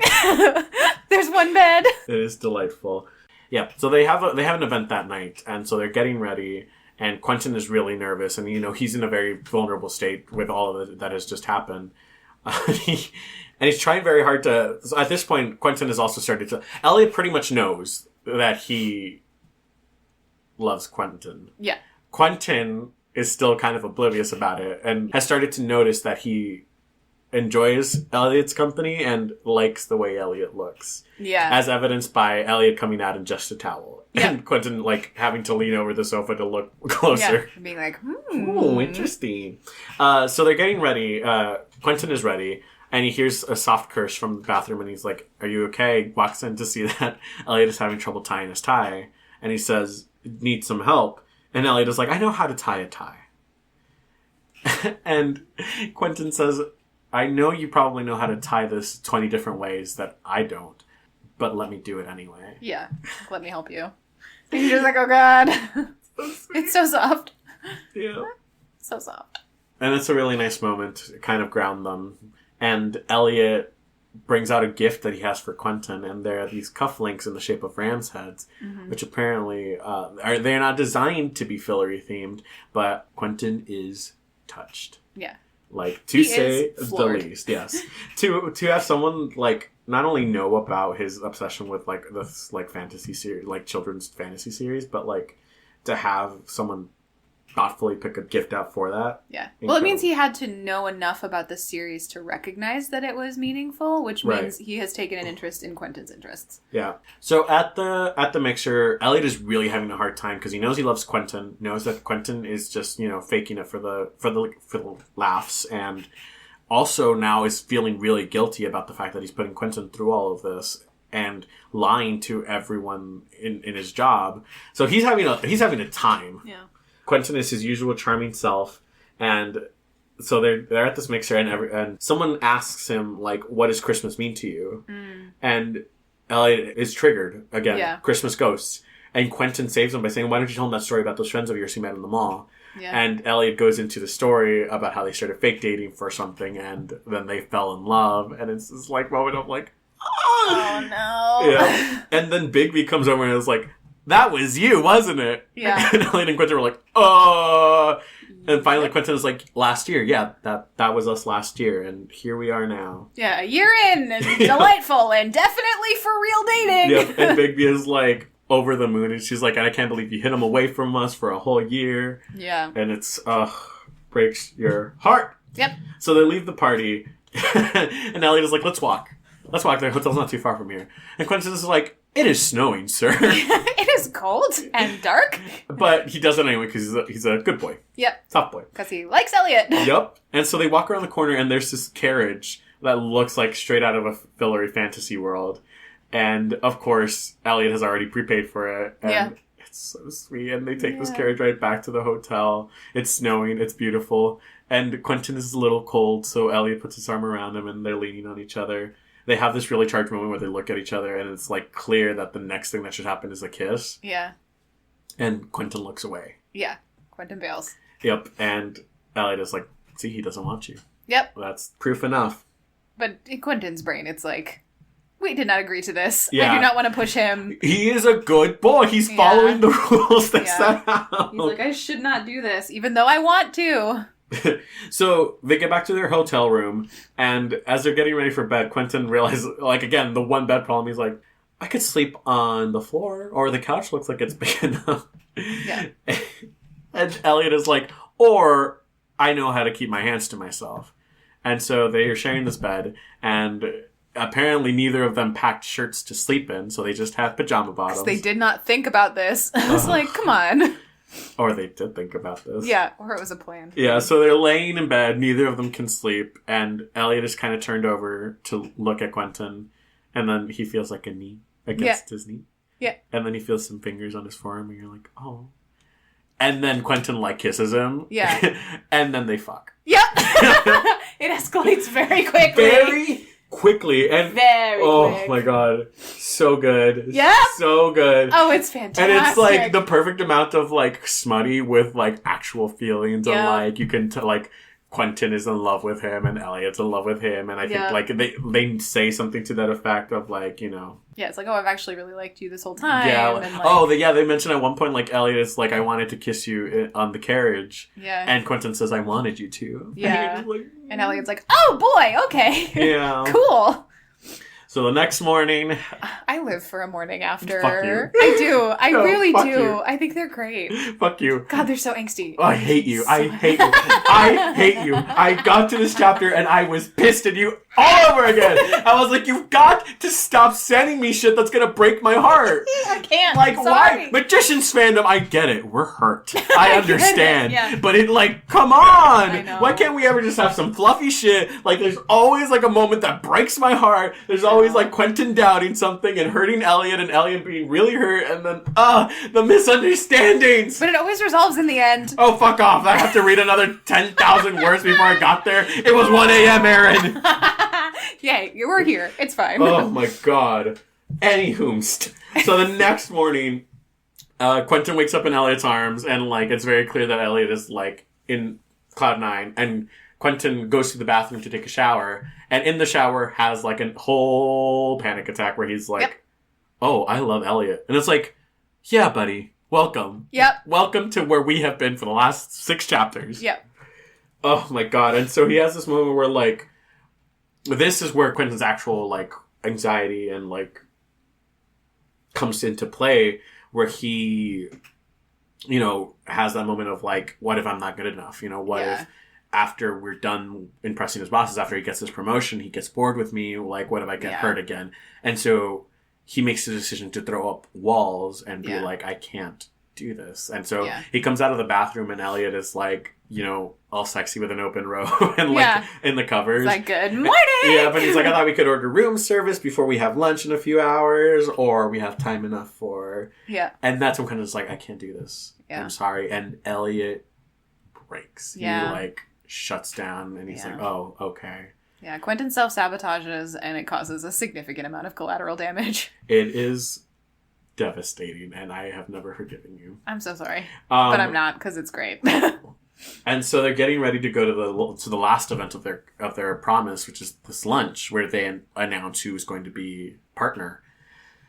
And Elliot has shut down completely, where he's not even looking at Quentin, and Quentin is, of course, grappling with, like, loving Elliot and not wanting to get hurt, and also not wanting to lose Elliot and wanting things to be the way they were before, which is never going to happen, people. Like, it's not... Anyway. Yeah. And Quentin tells him, you should tell them that this is fake. And that gets Elliot's attention. He's like, excuse me? Yeah. And Quentin says, you know, you should get this because you deserve to, and you do deserve to. Yeah. And that's really big for Elliot, to have someone see all of the bad things about him and still believe in him. Yeah. Yep. So they're at the lunch, and Elliot is, like, reeling from everything that has happened in the last 24 hours. Yeah. Good boy. And so Bigby turns to Elliot in the middle of the lunch and asks, what about you, Elliot? Have you ever thought about getting married? And then turns and winks very obviously at Quentin. Mm-hmm. And this is when Elliot, like, can't hold it back anymore. And he's like, you know what? Actually, Quentin and I didn't meet last year. That was this year. This has been, like, fake. I've been deceiving you. I asked him to come with me so that you wouldn't think less of me because I wasn't in a relationship. And Idri asks him, well, why are you telling us this now? And Elliot says, because I deserve to be made partner because of my work, not because of whether or not I'm in a relationship. Mm-hmm. I fought hard for every step in my career, despite the setbacks that I've had, despite coming to the city with nothing. I'm proud of the life that I've built, the career that I've built with your help.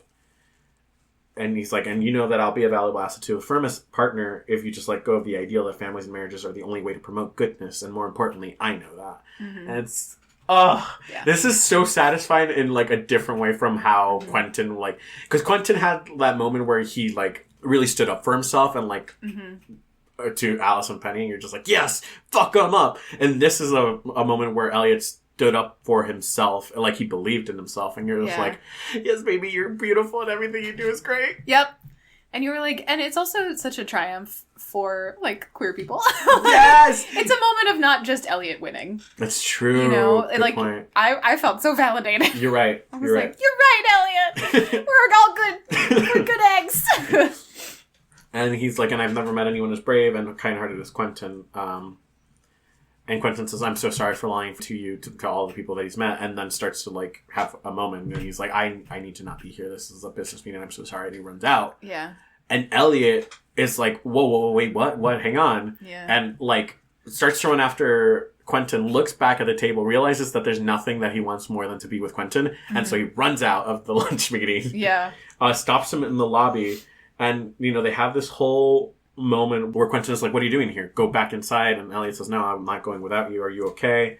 And Quentin's like sobbing, and he's like, I'm so sorry. Like, I it's not okay. I'm sorry. I broke the contract and fell in love. I'm sorry. Mm-hmm. And that's when that's all Elliot hears, because he's like, love. He's like, excuse me? Yeah. And so he's like, Quentin, like, literally is about to say, I love you. And Henry comes in and is like, hey, we need you inside. Like, yeah. Adri wants you to be there, and like, if I stand any chance of convincing him that you should be partner, you need to be in there. Mm-hmm. Which is when, you know, it's revealed that Elliot is the favorite to make partner. Yeah. And Quentin is like, go, I'm leaving, and I'm gonna catch the flight home. I'll see you around. Yeah. And Elliot is like, wait, no, please don't go home. And Quentin is like, I can't, you know. Yeah, bye. I gotta go. Yeah. Bye. And so. Yeah, and Quentin goes home. Yep. Goes home, goes to his office, talks to Julia about everything, and he's like, I'm so sorry about lying to you. And she's like, you know, I'm still angry at you, but I'm sorry for what you've gone through, and like tells him that he slept with Elliot and that he's in love, and and he's like, I threw up my walls because I'm afraid of being hurt. And Julia tells him, well, like, but isn't it worth it, you know, to have the shot? And Quentin's like, you know, you're right. And I'm going to call him. Pulls out his phone. It's dead. Yep. And Julia asks, do you have your charger? And Quentin is like, nope. Remembering he left it plugged into his bedside table at the hotel. Yep. And I'm like, too relatable. Yep. He's like, yeah, I've done that. He's like, so I'm going to go home so I can charge this and I can call him and tell him I love him. Mm-hmm. And you're like, yes, go. This is the part of the rom-com movie where everyone's like, go. Yeah. And so they're packing up and they're about to leave. Julia's going to give him a ride. When Alice's office opens and you realize that Alice was there and was eavesdropping, and everyone was like, uh-oh. Yeah. And Alice was like, can I talk to you? And Quentin is like, yeah, sure. Because he's, you know, he has this moment of like, he's flying on the wings of love. Yep. So he meets with Alice, and Alice essentially is like, you know, I am sorry for what happened between us, and I am sorry for how it's been between us at work. Mm-hmm. Like, I want to sell my share of the company back to you at the price that I bought it for. Mm-hmm. Which, you know, is big because the company has grown since she bought in. Right. So this is like a real, like... Yeah, it's a very selfless offer in a lot of ways. And Quentin is like, are you sure? Like, I don't want you to, like, leave if it's, like, just for my sake. And Alice is like, no, I want to move and build something of my own. Yeah. Which is really great. And I think... maybe not necessarily a redemptive moment, but it's like a step in the right direction. It's a step towards redemption. Not only like the cheating, yes, but also I think it's like 4 years of this has gone on of like slowly sleeping away at Quentin's job and like all the things that he loves. So that is truly unforgivable. And she owns up to it the same way that Penny does. Is like, it was the way I could cope, you know, with what I had done, which is a shitty thing to do, but she's acknowledging it and it's a step in the right direction. Yep. So that's great. And Quentin is like, thank you, and yes, let's talk about it on Monday. So that's what's going to happen. We cut to Elliot, who is standing outside of Quentin's home while it's snowing. He hasn't been able to reach Quentin because his phone is dead. Yeah. And so he's talking to Margot, and he's like, well, you're either going to have to send a care package or a rescue squad. Yeah. Because I'm not leaving this spot until I've talked to Quentin. Yep. Eventually, he sees Quentin walking up to his house, to his driveway. Quentin sees Elliot. A smile breaks out on his face. They run to each other. And Quentin's like, what are you doing here? I thought you weren't getting back till tomorrow morning. And Elliot's like, well, after they announced that I got the promotion, I went to the hotel, packed up, and got the next flight here. Yeah. And Quentin is like, you got it. Congratulations. This beautiful moment where he's so proud. And more importantly, we get the confess their love for each other. And they say, you know, and Quentin specifically is like, you know, I'm scared, but I want to try with you. I want to try with us. Yeah. And it's beautiful, and that's the end of the chapter. And then the next chapter is Christmas day. They wake up Christmas Day. This is like 5 days since they confessed their love, and they have essentially been in bed and done nothing else, which is wonderful. All anyone really wants. Truly. Quentin wakes up before Elliot does, takes a shower, looks through his Merry Christmas text messages and has one from Alice that just says Merry Christmas, Quentin. Yeah. And, very sweet moment where it's like, maybe they'll be okay someday. Yeah. Then it ends with some smut. Yep. And it's wonderful. And it's great. Jesus Christ, I need to stop talking. But it's such a good story. Why is it always... Do you notice that it's always the same two fandoms for us? Like... It's always Harry Potter for mine. It's always The Magicians for yours, where we just go on and on and on. Christ. Yep. But it's so good. Well, I wonder if it's because those worlds are so detailed that it's easy to get caught up in the minutia of stories. It's true, and it's like it's just so well written, and there's so many parts in it that are beautiful. And I think this one in particular, there was so much happening, but it was also like so quick. So I love this fic. Yay! It was wonderful. Good. So good. Hip hip hooray. Yes. What would you rate it? I would give it, I think, like a 4.8. That's so high. I really, really liked it. Good. Like, this is going to win. Oh my god. So are you ready for the averages to reset next year? No! No! Say goodbye to your 2 5s and 4.8. No, that's not how this works. It's a cumulative GPA. I don't think so. But this is really well done. I am so surprised. Not surprised. I read a lot of Christmas fic, and a lot of it, the problem I had with in today's episode of Alan Tries to Find Fic. Yeah. The problem with trying to find Christmas or New Year's really fics was that holiday fic is such a strong thing, and most fics have like a Christmas moment and then they have a New Year moment, but there's never straight up like all Christmas. Yeah.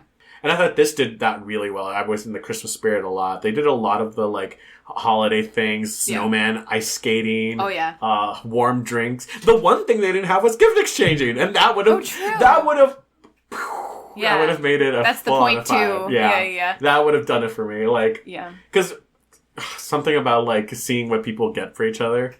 Perfect. I've been doing the chef's kiss a lot. It's fine. Yeah. Hooray! Very good. All right. New Year's Eve. New Year's Eve. Shifting gears. Please, you do the one I sent you because I need a moment. Okay. So, Alan sent me... I'll give you 3 guesses, friends, and the first 2 don't count. I will not take this judgment from someone who literally sent me the same 2 fandoms they did last episode. I know! But this is who I am as a person. Listen, I figured it's the end of the year. I'm just gonna go with some fandoms that I like. Be glad it wasn't Naruto. I was on a Naruto kick for like a month. Oh, that's fair. Okay, cool. So, Alan sent me a fic that is called Made to be Broken by Yahtzee. Congrats, Yahtzee. Yep. It is an X-Men fanfic between Eric Lensher and James McAvoy. Listen. James McAvoy. His name's Charles Xavier. It's James McAvoy. It'll always be James McAvoy to me. It is a 4-part alternate universe modern setting, no powers fic. Mm-hmm. The summary is, Charles makes a New Year's resolution. No more straight men, Charles repeated as he began scrolling through the apartment directory for Emma's name. No more futility. No more pointless hoping and heartbreak. In 2013, I never want to hear the words exception, experimenting, or phase. If, God forbid, I hear bi-curious even once, I may take a hostage. Then he goes into the party, and Eric is there. Wow. What a summary. So, the story starts at Emma Frost's New Year's Eve party, which is apparently a traditional thing that Charles and Raven, his sister, go to every year. Mm-hmm. And every year he looks forward to seeing Eric Lensher there, because Eric is a beautiful, beautiful man. Gorgeous. And as Charles and Raven are approaching the party, Charles is like, I'm so done with this, like, dating bullshit. I am so over straight men using me as their experiment, as their, like, one and done. Like, yeah, they're okay with me doing stuff to them in bed, but, like, as soon as I try to, like, get some reciprocal like, they see me as a whole. Yeah, then they, like, walk out. And, like, they're not about it. And all of a sudden, it's like, I'm, like, the pariah. He's like, I'm done. No more straight men. And Raven is like, is that a problem that you really have? And he's like, yes, it is. Amen. So he's like, this is my New Year's resolution. Also, New Year's resolution, I'm going to start making coffee at home because shit's expensive. I was like, great, good for you. Makes sense. So they approach the party, and when Charles goes in, Eric is there, as he is every year. And we learn that Eric has finalized his divorce to Magda, Who's Magda? So it's his wife. In the series? Yeah, in the second movie. I think she ends up being killed. That's a bummer. His wife Magda and his daughter. Oh, okay. That happened in a AU that you sent me. Yes. Okay. So Eric is like, oh yeah, he and Magda got divorced this summer, so he's technically single. Already fucking up his New Year's resolution. Just like, so flirting. Lasted approximately 5 seconds. And they talk, and every year Charles really looks forward to this conversation he has with Eric. He's like, it's always been really easy with Eric, like this conversation, like we always get really deep really fast, but in a way that feels really natural and really wonderful. And they kind of monopolize each other during the party. And this year it's a little extra charged because Eric is single for the first time, and Charles has been harboring this crush for however many years it is. So he's just like, okay. So there's a lot of Charles being like, oh, this unrequited thing. Like, I'm going to go home and end up just, like... jerking off. Yeah, to, like, thoughts of Eric again. Life is hard. Yep. And then they end up on the balcony for the midnight, when it turns midnight on New Year's Eve. They're talking, and during this conversation, it is revealed that Charles has had a very difficult and tense relationship with his mother, and his mother recently died, and, like, he's, like, struggling. And Eric kind of parses out some of the frustrations with the divorce and all that kind of stuff. They're really, like, again, having a very deep, like, personal conversation. And it's, like, it's happening again, where Charles is like, God damn it. Like, he's so good. And, like, we're just really good. And Charles realizes that it's about to be midnight. And he's like, oh, we should go outside. And Eric's like, no, we shouldn't. Or it's fine. And they start hearing the countdown. And at 1, when the ball drops, Eric kisses Charles. Oh, boy. Oh, boy. Yeah. As they're kissing, the balcony door gets, like, burst open. So they get broken apart, and Charles is like, what the fuck was that? And he doesn't have any, like, they can't talk about it or anything. So Raven comes out, and, like, a bunch of people come out, and they give him, like, hugs and kisses all around, and, like, friendship, and, like, woo, New Year's. But Charles is like, let's do that again. Yeah, like, this is great, but also, like, what? And then it reoccurs to him that he was like, Eric is straight. Is he just going to be another, like, person who uses me? And then he's like, do I care? Like, does that matter? And he doesn't really have an answer for himself right away, which is kind of funny. And he's like... It's like, didn't you just make a resolution not to do this kind of thing? Is what he asked himself. And then he's like, well... New Year's Eve didn't count. Yeah, he's like, it's not New Year yet. That's fine. So they kind of get separated, and they end up back inside. And Charles catches Eric eventually talking to somebody, and, like, kind of just, like, very gently pulls him away. And he's like, Eric could totally bail on this if he wanted to. Like, I'm not being forceful or creepy or anything. But he kind of grabs him by, like, the wrist and is like, all right, let's go. And takes him into the bedroom where all of the coats are, which is, like, hilarious and so funny. And kisses him. Like, pulls him into a kiss. So they're kissing, and it's, like, great. Charles has, like, basically decided Eric is straight, he's drunk, this is what it is, it's gonna be fine, but, like, I'm also going to do this. Yeah. I'm here for it. Biggest crush for years, and it's like, obviously I'm gonna go for it. Yeah, and then Charles is like, have you ever kissed a man before? And Eric is like, it's my first time. And Charles is like, confirmed, straight boy. Like, nope. And he says something about, oh, are you being bad tonight? Like, kind of being a little, like, flirty, sexy, whatever. But also, like, there's an undercurrent there of, like, Charles' insecurity is slipping through a little bit. Yeah, like, oh, you're doing something wrong tonight. Yeah, and that's how he's sort of been framing a lot of his relationships, as people treating him like some kind of dirty secret. Yeah. Eric kind of agrees with him and is like, And Charles is like, all right, then let's go for it. And then, basically, they get caught again. But this time, like, Raven stands there and is like, all right, you done making out? Like, we gotta go. It's time to go. And they leave. And Raven is like, did Eric hit on you? Like, what happened? And Charles is like, don't. And Raven is actually super protective of him in that moment. And is like, I cannot believe he would do that to you. Like, that's so shitty. And Eric is like, don't worry about it. Like, it was a thing. It happened, but it's not gonna happen again. Like, just let it go. And Raven's like, fine, whatever. And Charles is like, all right, I'm done. Whatever. One time only situation. Chapter 2 opens with Eric calling Charles. Being like, hey, do you want to get coffee? And Charles is like, what? Like, excuse me? Huh? like, this has never happened before. Because in the previous, moment, he was always like, they were the kind of people who, like, they would get together on New Year's Eve, have this really deep conversation, really like each other, say, oh, we should catch up over coffee. And then it never happens. Yep. And then the next year they would do the same thing over and over and over again. So for him to actually call is kind of monumental. So he's just like, sure, let's go get coffee. So they walk, Eric is like, I was in your neighborhood, which is a blatant lie. Because he lives in Brooklyn. Yeah, he lives in a different borough in New York. And Charles is like, you're full of shit, but okay, whatever. Right. So they meet at Starbucks, and they're, like, drinking Starbucks, whatever, and they're talking. And they're sitting there, whatever, and there's a little bit of sort of introspection on Charles's part about, like, what's happening in his history with Raven and, like, how he really appreciates how Raven has been looking out for him in this situation because historically they've been, like, because they come from an abusive household, they had always just kind of, like, sacrificed each other in order to protect themselves, and that's something that they've been working through in adult life in a very real way. But he really appreciates that she is kind of making a point of being a little bit more protective of him. So he goes and meets Eric, and they're both a little hungover from New Year's. They're at Starbucks, and they're like, well, it's kind of busy. And he's like, Eric says, the best part about, New Year's Day is that everybody's, like, asleep. So it's the one time where New York is quiet, and you can just kind of, like, walk around and actually hear yourself think. And Charles is like, is that what you want to do right now? And he's like, yeah, sure. So they kind of go walking with their coffee. Cute. Yeah, and they go and talk, and they're like, okay. And Charles is like, I gotta put a stop to this. Like, I know where this is going. Eric is not being subtle right now, that he is, like, interested, but he was like, this isn't real. Like, this is him, like, experimenting, and I gotta end this. Like, I cannot do this.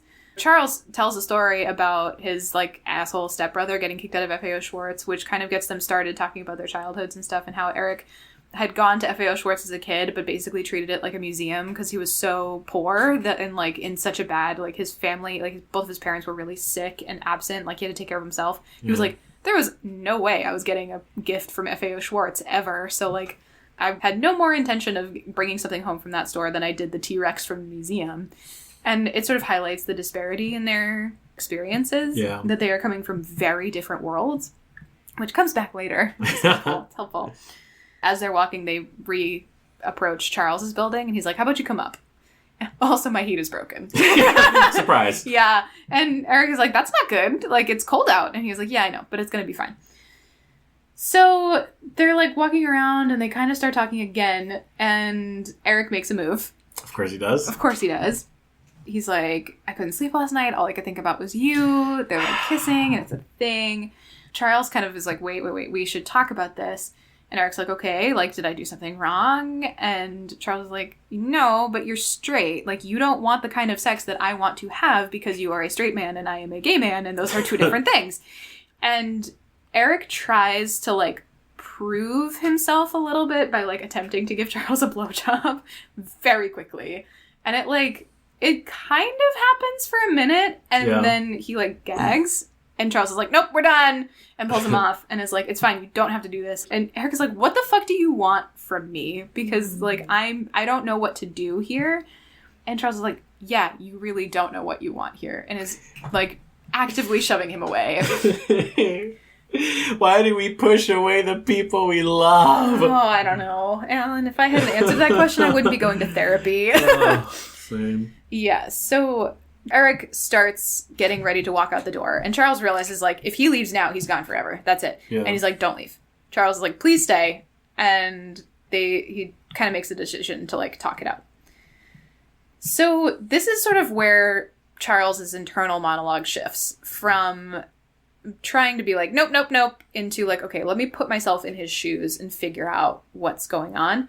They end up talking a lot about their dynamic and what's going on. And Charles is like, well, I don't want you to do anything you're not ready for. I don't want you to do anything you don't want to do. And Eric is like, I don't actually know what I want, but I want to be able to figure it out. I think I just rushed it. Like, that's the thing. And I was like, yeah, you did, buddy. Like, this is a very rushed situation. They decide, Charles is like, well, we should talk about this. Also, it's fucking cold. So he goes and gets his blanket off of his bed and, like, tucks them both in on the couch so they can sit and talk. And it's, like, the best thing he's ever done. Because they have to talk to each other, but they're also, like, forced to be very comfortable about it while they do it. Mm-hmm. So it's a very cozy, very safe way of, like, unpacking a lot of their feelings for each other. Charles, like, tells Eric the whole story about why he's so frustrated with straight men and why he's so sick of being an experiment and, like, how people have hurt him in the past. And Eric's like, oh, like, I didn't know that's how that was coming across. Like, I'm really glad you told me because I didn't understand this. Yeah. And Eric is like, well, I don't know exactly what I want and I don't know where this is coming from, but I have been dreaming about you. Vivid dreams. Smutty dreams. And Charles is like, cool, interesting, tell me more. It was after their first meeting, he admits, like, I met you the first night, and then that night I had a very vivid sex dream about us. Yeah, this was like years ago when he was still married, and he was like, I just kind of shelved it because I was married. Woke my wife up, we had some sex. Which you don't need to know about. Yep. And then I was like, all right, cool, that happened, and then didn't worry about it anymore. Charles says, well, what changed recently then? Like, besides your divorce. Besides you being divorced. And Eric's like, well, over the summer you were talking about some guy that you were seeing, and for the first time it wasn't, oh, I'm happy for him. It was, oh, I'm jealous. Like, I don't want this to happen. Mm-hmm. Like, it could be me. And that was, like, a pretty significant shift for him. And he had decided then that at New Year's he was going to make a move and see how it went. And I was like, oh my God, these dumb, precious babies. Men. Like, so stupid. Like, I'm sorry, buddy, but so stupid. Not that women aren't much better, but men are a whole new breed of stupid. It's a certain level of emotional incompetence that I'm like, wow, this is hard. So they have to, like, process a little bit of their first kiss in that moment where Charles was like, oh, you being bad tonight? And Charles was like, well, you said you were being bad. And Eric was like, I thought that was, like, dirty talk. Like, I didn't get... So they realize that they're on very different wavelengths in terms of what they're communicating to each other, and they have to resolve that in order to move forward. They make sort of a commitment to be, like, I don't want to be another thing that hurts you, in reciprocity to each other. Right. And then it becomes, well, what do you want? Eric is like, well, I don't super know, but I do want to try. And they start making out really aggressively. Yeah. Like, everything sounds so, like... They do. They're just, like, really into it. I guess it is pretty soft. And then Charles basically teaches Eric how to give a blowjob. Yup. And they have some sex, which is great. And it escalates quickly, but in a way that is very measured, which is kind of interesting. Like, the way that the, like, smut escalates in this fic, it happens very quickly in the sense that, like, it's only, like, a day. Like, they go from first kiss to full-on fucking in a day. But it also... We've all been there, am I right, ladies? No. No.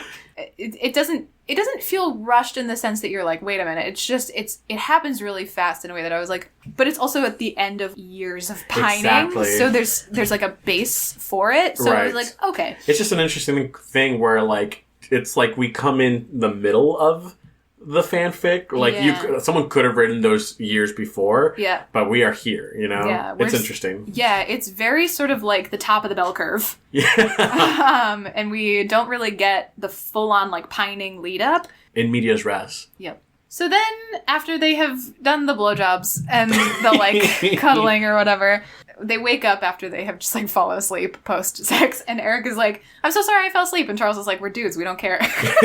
That's a thing. Yeah, and Eric is like, oh, well, okay. You know, I don't have to work until tomorrow. What if we go down to, like, Duane Reade and pick up some supplies and I just stay here? And Charles is like, it's cold, though. And he was like, Duane Reade sells space heaters. He's like, you right. So they go to Duane Reade and go pick up some supplies, and they're walking.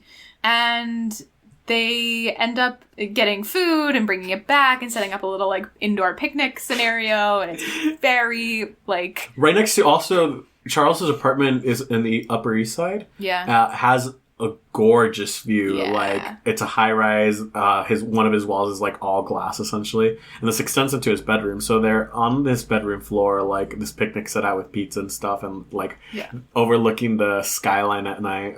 Yeah. Again, it's a lot of talking about their feelings. Which is amazing. Listen. I may be processing some things. Oh, no. So Eric processes that, like, you know, why his relationship with Magda kind of fell apart. And he was like, you know, I was doing the whole, like, stoicism thing and didn't want to, like, lose the upper hand. And by the time I realized that it was bullshit, I didn't actually have the feelings anymore. Like, I had basically, like, stopped myself from caring for her that way. And it just kind of fell apart. So we're trying to be, like, good to each other, but whatever. Mm-hmm. And that's sort of a moment of Charles realizing that, like, this is Eric for the very first time, from childhood to now, being able to ask for what he wants and taking a moment to ask for what he wants, which is a huge thing for him. And it's not at all that, like, he is using him in the way that he's so afraid of. It's that, like, Eric doesn't really know how to want a thing, which I think we've talked about before. That is a really hard thing to do. Mm-hmm. It is one thing to talk about feelings and stuff. It is another thing to actively be like, hello, I want a thing. I would like this, please. Yeah, and have somebody else be able to say no. Yeah. And, like, shoot you down and, like, hurt you. Yeah. That's a very vulnerable position to be in. So Charles is like, okay. And he's like, well, I've been trying to protect myself. Eric has been really vulnerable. Like, I can't shoot this down. Right. Like, I can't do that. Can't work that way. They were equally scared, just in opposite directions. So he, actually, that's the moment where he was like, okay, I'm in this. Yeah. Great. Charles talks about how he's normally the opposite of, like, super stoic, and he's normally too demonstrative and too clingy, and people are like, it's like getting hit in the face with a fire hose, and, like, you're just awful. And Eric's like, that's real mean. Who said that to you? And Charles is like, it's not necessarily untrue, but, like, Eric's like, stop it. He says, you don't have to change yourself for me. It's so cute. But Charles responds with, no, but I need to change a little for myself. Which, so good. Yeah. Oh, sorry, Charles. So this transitions into a discussion about the sex that they'd had. And Eric having that moment of, like, but we didn't really have sex. Because it wasn't penetrative, thank you. And Charles being like, that's not actually a thing. Like, it doesn't have to be the measure by which we, like, ascribe value here. Right. Like, I am perfectly happy with what we did and think it's great and we can continue to do that stuff. And Eric is like, but I want to do actual full-on, like, anal sex.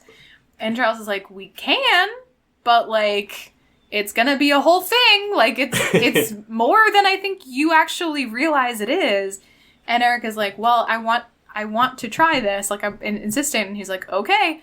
Through that, it's like, you know, Eric reveals that he's been watching a lot of gay porn. And he was like, well, I don't actually want to just have sex with men, full stop. I specifically want to have sex with you. And Charles is like, interesting. And Eric does say, I guess I'm bi-curious. And Charles is like, I'm gonna fucking murder you. But he says, God grant me strength in italics, which means it's an internal thing. And then Charles sighed and let it go. And then asked, are there any other men you've been attracted to? And Eric says, no, maybe Daniel Craig a little, but that's just, and Charles says, being human. Yeah. So Eric really, really wants to have sex with Charles and is very clear about that. Mm-hmm. And Charles says, okay, basically, we're going to do it. And he's like, it doesn't have to be tonight. And Eric is like, no, it's going to be tonight. Yeah, he's like, I need to know. Yeah, like right now. So they do.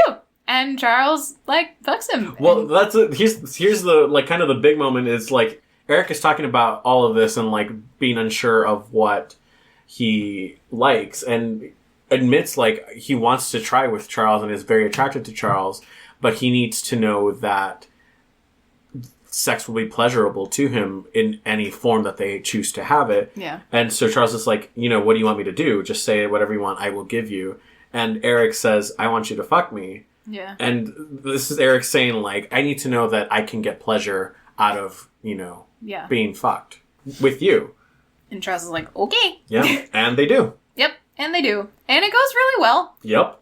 For all involved. For everybody involved. They're having a grand old time. And it's very, like, soft and slow and very, like, fanfic smut. Very feelings-based. Very feelingsy. And I was like, oh, Alan was in a place emotionally. I think I still am. Yeah. Like, here at the very bottom, like, after they've had the sex and, like, Charles is asking, you're okay, are you sure? And Eric says, fuck, yeah, that was amazing. I loved it. It's so intense. And Charles tells him, I could fall in love with you. And Eric says, about time you caught up. Oh. Which I didn't realize that both my fics at that moment. Uh-huh. something to talk to my therapist about. Yep. Sometimes we read fanfic and then we go, oh, this has highlighted a truth about me. There are some patterns. Yeah. So then the next morning, they have a very positive morning after, which is different from the one I sent you. And Eric is like, we cannot stay in this fucking cold apartment anymore. Like, this is actually dangerous. Like, we need to go. And they're like, okay. Charles like, well, I got some stuff to do and blah, blah, blah. And Eric's going to work. Yeah, Eric's going to work. And then he's like, well, if they haven't fixed your heat, like, come stay with me in Brooklyn. And Charles is like, I don't want to crowd you too soon. And Eric's like, no. I'm saying I would like you to come stay with me in Brooklyn, even if your heat does get fixed. And Charles is like, oh my God, this is great. And he's like, I'm so glad I don't have to play it cool right now. He's like, all right, great. Text me your address. I don't know it. Yeah. And then Eric is like, we're doing this out of order, aren't we? Yeah.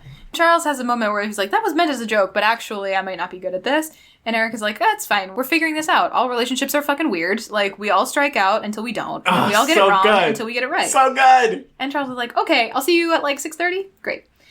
And then, so Charles calls Raven and is like, so Eric came over. A lot happened. Yup. And like downloads all the things that happened. And Raven is like, well, are you okay?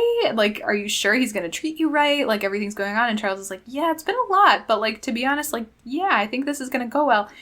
And Raven's like, yeah, it's really hard to be honest, isn't it? And Charles is like, yeah. And Raven reveals that she had a conversation with her partner, Henry. Mm-hmm.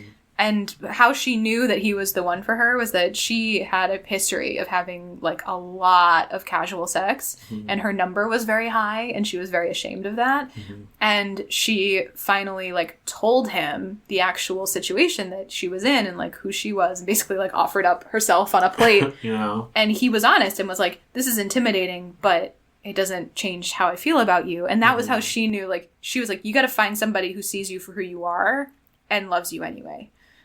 Maybe loves you for it. And, you know, that and great sex. Amen. And Charles was like, check and check. And Rick was like, shut the fuck up. So they have this phone call and thing, and Charles, like, goes about his day, and it sort of leaves, and it's like, but to hell with it. The coffee was great. Because he went and... There we go. I was like, wait, what? Yeah, which is the reference. He stops and gets coffee, and before he even realizes it, he has broken his other New Year's resolution. And he's like, all right, all of it was broken. It's fine, whatever. So, and that's the end. Yay! So it's a very, like, when I talk about the top of the bell curve, you also don't get any more of the relationship out of that. It's a very little, like, blip of time. It's a moment. Which is fascinating. Love it. I liked this a lot. It reads really fast. Like, this was a fast read, but it's a good read. I think I either wanted more of it or perhaps less.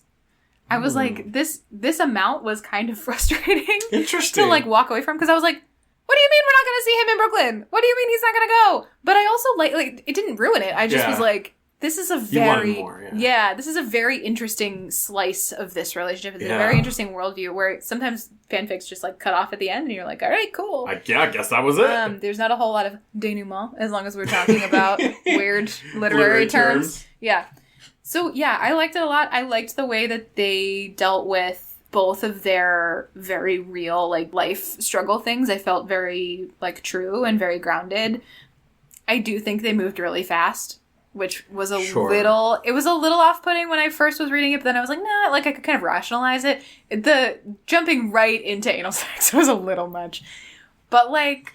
That is... I was like... That is men having sex. Is it? Okay. Oh, 100%. Like, okay. There's a joke in, like, with gay people where you have sex, and then if you exchange numbers after that, like, that's serious. Wow. Yeah. Okay. So I think this is a moment where we talk about the difference between queer women and queer men. Yeah. This isn't an exclusively thing too. No. I don't want to be reductive, but the joke about queer women is that you U-Haul and you move in together before you even have, like, before you've even discussed having a crush. Yep. Like, and that, to me, that rings true. I cannot list the number of people I know in my life who have U-Hauled. And, like, so I think maybe in this scenario, that's something that, like, this is coming from a place of really understanding and coming from a queer male culture that doesn't speak to me because I am not a queer male. I am a queer woman and have a different framework for timeline and pace and all that kind of stuff. I think a lot of the time when I read fanfic, it is written by women, predominantly queer women, and falls into that framework where it's a lot of emotional buildup before anything physical happens. And this is kind of the opposite of that. Yeah. So that's fascinating. Yahtzee. Great job. Well done. Yahtzee. So cool. That said, I mean, I enjoyed it. Like, I had a good time. I would rate it like a 3.9. Oh, wow, that's high. Yeah, like it's a good time. That's a high for Aaron. Let me specify. I also just ate, so... You are at your most content. There's some nice scrambled eggs, giving a couple of extra points here. Amazing. But no, it's a good time. I think, I do think that framework of seeing it through a queer male lens is helpful. Because I think it's fascinating that is the difference. Yeah. Between, I hadn't even thought about it. Yeah. All right. What did I send you? Because I kind of forget. You sent me Schitt's Creek fanfic. Oh, yeah, I did, didn't I? Yup. Oops. It is called Love Makes the Lightest Sound by author 1031. That is the numbers 1031. Yep. The internet is a magical place. The summary. David has always hated New Year's Eve. End summary. Yep, if you're waiting for more, you'll be waiting a while. Oh no. I have a sense that this did not go well. So the note, in the author's note, the author specifies that this was done for a prompt, how did David and Patrick spend their first New Year's Eve together? I will start off by saying that this is written beautifully. Mm-hmm. It is like poetry. Mm-hmm. It was gorgeous. I was like, oh. Wonderful. Like the way it's written, like the descriptions, the syntax, the rhythm, it was great. Mm-hmm. It put me in the space I think that the author really wanted me to be in. Mm-hmm. And essentially, not a lot happens. This is from the point of view of David, and he's in bed with Patrick following the New Year's Eve celebration. They're like literally middle of the night, and him and Patrick are just basking in each other's presence, and like David asks Patrick to tell him a secret, and Patrick says, "Every word I sing is for you," which I didn't get, but still made me cry. And then David asks even the sad ones, and Patrick says, "There are no sad ones, not anymore." Yeah, and it's beautiful. My only problem with this Aaron Murphy is I have not seen Schitt's Creek. Yep. So 85% of this fic is not did not resonate with me. Yeah. I could get a few things, and like there's this really beautiful moment toward the beginning where David is talking about how he's always felt like a firework, and that's why he hated New Year's, which I was like, all right, because he always felt like a firework, in that he would shine very brightly for people, and they would be like ooh and ah, but then the moment that it was over, they would go back to their lives, and they would kind of just ignore him or leave him, which I was like, that's a really interesting feeling and a really beautiful way to encapsulate it. But then they talk about like how they spend New Year's Eve with all these people, and like a bunch of stuff that I was just like, I don't know that I fully understand it. I would have liked this so much if it hadn't been fan fiction. Because this would almost reach stronger to me if it was just a story, like original fiction, if it was just two people, you know, and talking about this. Because it's gorgeous. It is a beautiful read. Also 1,500 words, super quick read. Highly recommend that everyone reads it because it's beautifully written. But I think a lot of the context was lost on me. Yeah. And it frustrated me not being able to fully be where I think this would have hit me. Yeah. And maybe once I get around to watching Schitt's Creek, I will come back and reread this and like bawl my eyes out, and I'll just call you and sob. Yeah. I just was not there. That's fair. And I think what's interesting is that both you and I, for Christmas, I think we had a very set, like, bases we needed to hit, like some gift giving and some, like, Christmas decorations and some cold weather, some snow, some snowball fights, some snowmen, all that stuff. Only one bed. Only one bed.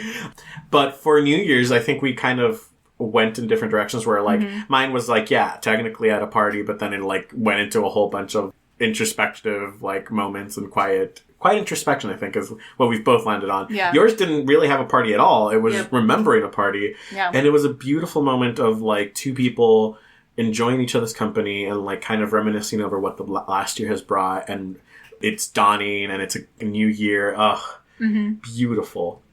And I really appreciated that that's the direction you went with it. I thought that was really like sweet, and like, because I think that's kind of be my new year this year. 2019 was a rough year, y'all. Yeah, agreed. Like, rough. And I think that what I want most of all is just to like be able to like sit with some friends and have a drink and be like, that was hard, but better things are ahead. Yeah.